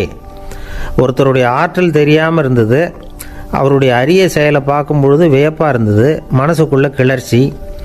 பாவலர்கள் இவர்களுடைய புகழை பாடி மற்றவர்களும் தெரிந்து கொள்ளுமாறு செய்கிறார்கள் அப்படிங்கிறது தான் ஒரு யதார்த்தமான உண்மை. ஆக எல்லா வகையிலும் மக்கள் தங்களுடைய வாழ்க்கையில் முன்னேறுவதற்கான வழிகாட்டுகிற ஒரு மெய்ப்பாடு தான் வியப்புங்கிறது. இந்த காலத்தில் நம்ம எப்படியெல்லாம் ஆச்சரியப்பட வைக்கிறாங்க. ஒரு ஆளை பிடிச்சி ஜெயிலில் கொண்டு வந்தாங்க. ஜெயில் அதிகாரி அவனை ரொம்ப ஆச்சரியமாக பார்த்தாராம். இவன் கேட்டான், ஏன் சார் அப்படி பார்க்குறீங்க, நான் இப்போ இங்கே வர்றது உங்களுக்கு ஆச்சரியமாக இருக்குதா அப்படின்னு கேட்டிருக்கான். இதுக்கு ஜெயில் அதிகாரி சொல்லியிருக்கார், நீ இப்போ இங்கே வந்ததில் எனக்கு ஒன்றும் ஆச்சரியம் இல்லைப்பா, ஏற்கனவே நீ இங்கேருந்து விடுதலையாகி போய் 6 மாதம் ஆச்சு, இவ்வளவு லேட்டாக வர்றியே அதுதான் எனக்கு ஆச்சரியமாக இருக்குது அப்படின்னாராம். ஒருத்தர் ஒரு தவறு செஞ்சு விடுறாருன்னு வச்சுக்கோங்க, உடனே நீ செஞ்சது தவறு அப்படின்னு சொல்கிறது ஒரு வகை. அதுக்கு பதிலாக எது சரின்னு அவர் புரிந்து கொள்ள உதவி செய்கிறது இன்னொரு வகை. இந்த 2வது வகை இருக்குது பாருங்கள், நிர்வாக இயலில் இது ரொம்ப முக்கியம். அலுவலகத்தில் வேலை பார்க்குற ஒருத்தர் முக்கியமாக தெரிஞ்சுக்க வேண்டியது என்ன தெரியுமா? சக ஊழியர்கள்கிட்ட எப்படி பழகணும், மேலதிகாரிகள்கிட்ட எப்படி பழகணும், தனக்கு கீழே வேலை செய்கிறவங்கக்கிட்ட எப்படி பழகணும், வாடிக்கையாளர்கள்கிட்ட எப்படி பழகணும், இவங்க எல்லார்கிட்டையும் செம்மையான உறவை ஏற்படுத்திக்கிறது எப்படி. இதையெல்லாம் சொல்லிக் கொடுக்குற பாடம் தான் இன்டர் பர்சனல் ஸ்கில், திறமையான உறவு அப்படிங்கிறது.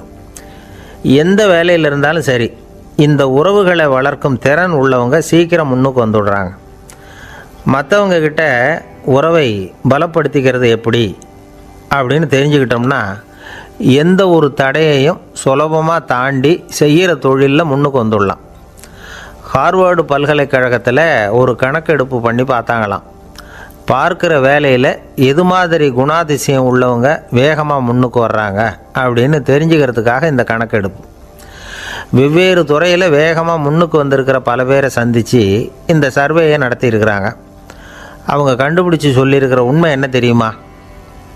ஒருத்தர் ஒரு வேலையில் இருந்தால் அது சம்பந்தப்பட்ட சப்ஜெக்ட் பற்றிய அறிவு 35% இருந்தால் போதுமா. ஆனால் உறவுகளை வளர்க்கக்கூடிய திறன், இன்டர் பர்சனல் ஸ்கில்லு 65% வேணும். இப்படி உள்ளவங்க சீக்கிரம் முன்னுக்கு வந்துடுறாங்களாம். அதனால் ஒருத்தருக்கு வேலை சரியாக புரியலைன்னா கூட விவரமாக மற்றவங்கக்கிட்ட பழகிறது எப்படின்னு புரிஞ்சால் போதும், அவர் முன்னுக்கு வந்துடலாம். அலுவலகங்களில் மட்டும் இல்லை, எல்லா இடங்கள்லேயும் இது ரொம்ப முக்கியம். வீட்டுக்குள்ளேயும் இது ரொம்ப முக்கியம், வீட்டுக்கு வெளியேயும் இது முக்கியம். அடுத்தவங்கக்கிட்ட பழகிறது எப்படிங்கிறத தெரிஞ்சிக்காதவன் வாழ்க்கையில் முன்னேற முடியாது. இன்றைக்கி ஆயுதங்களால் காயப்படுத்தி கொள்ளுகிறவர்களை விட வார்த்தைகளால் காயப்படுத்தி கொள்ளுகிறவர்கள் தான் அதிகம். பெரியவங்க என்ன சொல்கிறாங்க தெரியுமா? நீங்கள் இந்த பூமியில் பிறந்ததன் அர்த்தம் பூர்த்தி ஆகணும்னா அடுத்தவங்களுக்கு உதவி பண்ணுங்க. அடுத்தவங்களுக்கு உதவி செய்ய முடியாவிட்டால் கூட பரவாயில்லை, ஆனால் யாரையும் புண்படுத்தி விடாதீங்க அப்படின்னு சொல்கிறாங்க. எனக்கு தெரிஞ்ச ஒருத்தர் ஒரு அலுவலகத்தில் வேலை பார்க்குறார். அவர் சொல்லுவார், எனக்கு இந்த இன்டர்பர்சனல் ஸ்கில் ரொம்ப அதிகம் சார். சக ஊழியர்கள்கிட்ட ரொம்ப சுமூகமாக நடந்துக்குவேன். என் கூட வேலை பார்க்குற ஒருத்தருக்கு ஏதாவது ஒரு கஷ்டம்னா அந்த சமயத்தில் அவர் செய்ய வேண்டிய வேலையை நான் செஞ்சுருவேன் சார் அப்படிம்பார். நான் அவர்கிட்ட சமீபத்தில் அப்படி ஏதாவது செஞ்சுருக்கீங்களா அப்படின்னு கேட்டேன். செஞ்சுருக்கேன் சார். போன வாரம் புதன்கிழமை ஆஃபீஸில் என் பக்கத்து சீட்டுக்காரருக்கு வயிற்று வலி. உடனே நான் மெடிக்கல் லீவ் போட்டுவிட்டு எங்கள் வீட்டுக்கு போயிட்டேன் சார் அப்படின்னார். ஒரு அம்மா தெருவில் உட்காந்து என்னத்தையோ தேடிட்டு இருக்கிறாங்க. அந்த அம்மா ஒரு சுஃபி ஞானி. அவங்க பேர் என்னென்னா ரபியா அல் அடாவியா. அந்த அம்மாவுக்கு கண் கூட தெளிவாக தெரியாது. அந்த பக்கமாக வந்த சில பேர் இவங்களுக்கு உதவி செய்கிறதுக்காக வந்தாங்க. என்ன தேடிட்டு இருக்கிறீங்க அப்படின்னு கேட்டாங்க. இதுக்கு அந்த அம்மா, அந்த கேள்வி அவ்வளோ முக்கியத்துவம் இல்லை, நான் தேடிகிட்டு இருக்கிறேன், உங்களால் முடிஞ்சால் எனக்கு உதவி பண்ணலாம் அப்படின்னாங்களாம். உதவி செய்ய வந்தவங்களுக்கு ஆச்சரியம். எதை தேடுறோங்கிறது தெரியாமல் இப்படி ஏன் நேரத்தை செலவழிக்கிறீங்க? நாங்கள் எப்படி உங்களுக்கு உதவ முடியும்? எங்களுக்கு ஒன்றும் புரியலையே அப்படின்ட்டுருக்காங்க. சரி, உங்களை திருப்தி பண்ணுறதுக்காக சொல்கிறேன். ஒரு குண்டூசி தொலைஞ்சி போச்சு, அதை தேடுறேன் அப்படின்னாங்களாம் அந்த அம்மா. அதுக்கப்புறம் இவங்களும் சேர்ந்து தேட ஆரம்பிச்சிட்டாங்க. கொஞ்ச நேரம் ஆச்சு, ஒன்றும் கிடைக்கல. உதவி செய்ய வந்தவங்களும் அழுத்து போட்டாங்க. அப்புறம் கேட்டாங்க, பாருங்கம்மா, இது ரொம்பவும் பெரிய தெரு, அகலமான தெரு. அதனால் குறிப்பாக நீங்கள் எந்த இடத்துல அந்த குண்டூசியை தொலைச்சிங்க அதை சொல்ல முடியுமான்னாங்களாம். இதுக்கு அந்த அம்மா, நீங்கள் மறுபடியும் அர்த்தமில்லாத கேள்வியை கேட்குறீங்க, உங்கள் கேள்விக்கும் நான் தேடுறதுக்கும் என்ன சம்மந்தம்னாங்களாம். இதை கேட்டதும் அவங்க ஒரு மாதிரி ஆகிட்டாங்க. என்னம்மா நீங்கள் பைத்திய மாதிரி பேசுகிறீங்க அப்படின்னாங்களாம்.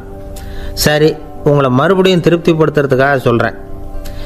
அதை நான் எங்கள் வீட்டில் தொலைச்சுட்டேன் அப்படின்னாங்களாம். அப்புறம் எதுக்காக இங்கே தேடிட்டு இருக்கிறீங்க அப்படின்னு கேட்டிருக்காங்க.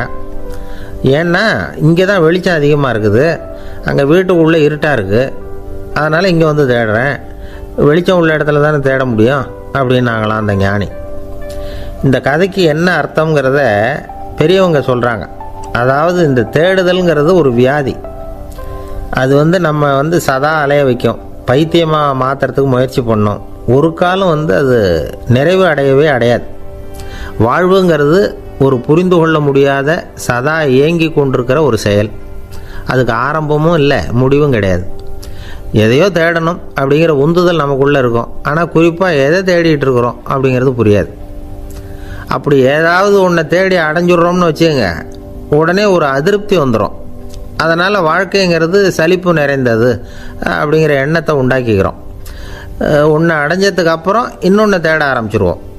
ஆக இந்த தேடல்ங்கிறது நாம் ஒன்று அடைஞ்சாலும் அடையாவிட்டாலும் தொடர்ந்து நடந்துக்கிட்டு தான் இருக்கும். இதுக்கு முடிவே கிடையாது. இந்த உண்மையை நாம் நல்லா புரிஞ்சுக்கணும் அப்படிங்கிறது பெரியவங்களுடைய கருத்து. ஏழையும் தேடுறான், பணக்காரனும் தேடுறான், நோயாளியும் தேடுறான், நோய் இல்லாதவனும் தேடுறான், அதிகாரம் உள்ளவனும் தேடுறான், அதிகாரம் இல்லாதவனும் தேடுறான், முட்டாளும் தேடுறான், அறிவாளியும் தேடுறான். ஆனால் யாரும் இதை தான் தேடி சாதிக்க போகிறோம், இதுதான் முடிவு அப்படின்னு திட்டவட்டமாக சொன்னதில்லை. ஒன்று அடைஞ்சதும் இன்னொன்று தேட ஆரம்பிச்சிடுறாங்க, அவ்வளோதான். அதாவது உங்களின் தேடுபவர் உங்கள் உள்ளேதான் இருக்கிறார், அவரை தேடி கண்டுபிடியுங்கள். இதுதான் ஞானிகள் நமக்கு சொல்லுகிற ஒரு ஆலோசனை. நம்மால் ஒருத்தன் ஜெயிலில் இருந்தான். இன்னொரு கைதி அவனை பார்த்து கேட்டான், ஏன்பா உன்னை பார்க்குறதுக்கு வெளியிலேருந்து யாருமே இங்கே வர்றது இல்லையே, உனக்கு சொந்தக்காரங்களே கிடையாதா அப்படின்னு கேட்டானா. ஏன் இல்லை, எனக்கு சொந்தக்காரங்க நிறைய பேர் உண்டு, அவங்க என்னை பார்க்க வராததுக்கு காரணம் வேற அப்படின்ட்டுருக்கான் இவன். என்ன காரணம்னு கேட்டான் அவன். அதுக்கு இவன் சொன்னானா, அதுக்கு என்ன காரணம்னா அவங்க எல்லாரும் இங்கே உள்ளேயே இருக்கிறாங்க அப்படின்னானா. ஒரு சீன தேசத்து அரசர் இருந்தார். அவருக்கு வயசாயிட்டுது. அவருக்கு அடுத்தபடியாக அவருடைய புள்ள பட்டத்துக்கு வரணும், ஆட்சி பொறுப்பை ஏற்றுக்கணும். ஒரு நல்ல தலைவனுக்கு இருக்க வேண்டிய பண்புகள்லாம் தன்னுடைய மகனுக்கு இருக்கணும்னு விரும்பினார் அந்த அரசர். அதனால் இளவரசனை பக்கத்தில் இருந்த ஒரு குரு கிட்ட அனுப்புனார். இளவரசன் அவர்கிட்ட போய் சேர்ந்தான். அந்த குரு என்ன பண்ணார் தெரியுமா, இவனை பார்த்து சொன்னார், இதை பாருப்பா, நீ என்ன பண்ணுற, இப்போவே பக்கத்தில் இருக்கிற காட்டுக்கு போ, நடு காட்டில் போய் ஒரு இடத்துல உட்காந்துக்கோ. அங்கே என்னென்ன சத்தம்லாம் உன் காதில் விழுதுன்னு கவனித்து கேளு. உன் காதில் விழுந்த ஓசைகள் என்னென்னங்கிறத என்கிட்ட வந்து சொல்லு, அதுதான் எனக்கு தெரியணும், உனக்கு வேலையும் அதுதான் அப்படின்னு சொல்லி அனுப்பி வச்சுட்டார். இளவரசன் காட்டுக்கு போனான். குரு சொன்னபடியே ஒரு இடத்துல உட்காந்து கவனித்து கேட்டான். அதுக்கப்புறம் குருக்கிட்ட திரும்பி வந்தான். என்னென்ன சத்தம்லாம் கேட்ட அப்படின்னு கேட்டார் குரு. குருவே, காட்டில் நான் பறவைகள் சத்தம்லாம் கேட்டேன், மிருகங்களின் ஓசையையும் கேட்டேன், இதை தவிர இடி மின்னல் மழை இதுகளோட சத்தத்தையும் கேட்டேன் அப்படின்னா. குரு யோசனை பண்ணார், நீ இன்னமும் சரியாக கேட்கல, அதனால் மறுபடியும் காட்டுக்கு போ, கொஞ்ச நாள் தங்கியிருந்து கேட்டுட்டு வா அப்படின்னார். இளவரசனுக்கு ஒன்றும் புரியல. இருந்தாலும் குருவின் கட்டளையாச்சே, மறுக்க முடியுமா? உடனே அவன் மறுபடியும் காட்டுக்கு போனான். ஒரு இடத்துல உட்காந்தான். கொஞ்ச நேரம் உன்னிப்பாக கவனித்து கேட்டான். சில நாள் கழித்து குருக்கிட்ட திரும்பி வந்தான். குருவே, இந்த தடவை சில துல்லியமான சத்தங்களை எல்லாம் கேட்டான். தேனி பறக்கிற சத்தம், நீரோடையின் மெல்லிய ஓசை, இதெல்லாம் கேட்டேன்னா. குரு சிரித்தார். நீ மறுபடியும் காட்டுக்கு போ, இன்னும் சில நாள் அங்கே இரு, முழுமையாக கவனமாக கேட்டுக்கிட்டு வா அப்படின்னு சொல்லி அனுப்பி வச்சுட்டார். இளவரசனுக்கு குழப்பம் அதிகமாயிட்டுது. ஒன்றுமே புரியல. மறுபடியும் காட்டுக்கு போனான். மௌனமாக ஒரு இடத்துல உட்காந்துட்டான். அப்படியே தியானத்தில் ஆழ்ந்துட்டான். சில நாளில் அவனுக்கு இதுவரை கேட்காத ஓசைகள்லாம் கேட்க ஆரம்பிச்சிட்டுது. இதைத்தான் நான் கேட்கணும்னு என்னுடைய குரு எதிர்பார்த்துருக்கிறாருங்கிறத புரிஞ்சுக்கிட்டான். உடனே குருக்கிட்ட ஓடனான். குருவே, இந்த தடவை காதுகளுக்கு கேட்க முடியாத சில ஓசைகளை கூட என்னால் உணர முடிஞ்சுது. பூ மலருகிற ஓசை, சூரியனால் பூமி சூடாகிறப்போ எழுகிற ஓசை, காலை பனித்துளி இந்த புல்லுலாம் குடிக்கிற ஓசை, இது எல்லாம் என்னால் நல்லா கேட்க முடிஞ்சுது அப்படின்னா. குருவுக்கு இப்போ தான் திருப்தி ஏற்பட்டு தான். இளவரசனை பார்த்து சொன்னார், இதை பாருப்பா, இப்போ தான் நாட்டை ஆளுகிற தகுதி உனக்கு வந்திருக்குது அப்படின்னு சொல்லி அதுக்கு விளக்கமும் கொடுத்தாராம். எந்த அரசன் தன்னுடைய மக்களின் எதையும் பேசுகிற மௌன மொழியை, மௌன வார்த்தைகளை கேட்குறானோ அவன்தான் ஆள தகுதி உள்ளவன். எந்த அரசன் தன்னுடைய மக்களின் உணர்ச்சிகளை உண்மையாக உணர்றானோ அவன்தான் முதன்மையான அரசன். போலி வார்த்தைகளை மட்டும் கேட்டுட்டு பல மௌன ராகங்களை காதில் வாங்கிக்காதவன் அரசனே இல்லை. எந்த நாட்டில் எப்போ ஒரு அரசன் தன்னுடைய மக்களின் உணர்ச்சிகளை கேட்க மறுக்கிறானோ அன்னையிலேருந்தே அந்த நாடு அழிய தொடங்குது அப்படின்னு அர்த்தம். இதுதான் அந்த குரு இளவரசனுக்கு போதிச்சது. வாயால் பேசுகிறத மட்டும் கேட்டு ஏமாறக்கூடாது, உணர்ச்சிகளையும் கேட்குறதுல தான் மனப்பக்குவம் உண்டாகும். மக்கள் உணர்ச்சிகளை புரிந்து கொள்ளாத அரசர்கள் நீடிச்சிருக்க முடியாது. அது மாதிரி நாடுகளில் அடிக்கடி குழப்பம் தான் உண்டாகும். அப்படி இருந்தால் அடிக்கடி ஆட்சி மாறிக்கிட்டு இருக்கும். அப்படிப்பட்ட ஒரு தேசம், அங்கே ஒரு சிறைச்சாலையில் 3 கைதிகள் பேசிக்கிட்டு இருந்தாங்க. ஒருத்தன் சொன்னான், நான் இந்த நாட்டு ராஜாவை எதிர்த்து பேசிக்கிட்டு இருந்தேன், அதனால் என்னை பிடிச்சி கொண்டாந்து இங்கே போட்டுவிட்டாங்க அப்படின்னா ஒருத்தன். இன்னொருத்தன் சொன்னான், நான் இந்த நாட்டு ராஜாவை ஆதரித்து பேசிக்கிட்டு இருந்தேன், அதனால் என்னை பிடிச்சி கொண்டாந்து இங்கே தள்ளிவிட்டாங்க அப்படின்னா. அது சரி, நீ என்ன தப்பு பண்ண அப்படின்னு சொல்லி 3வது ஆளை பார்த்து இவங்க கேட்டாங்க. அதுக்கு அந்த ஆள் சொல்கிறான், நான் தான் இந்த நாட்டு ராஜா அப்படின்னானா.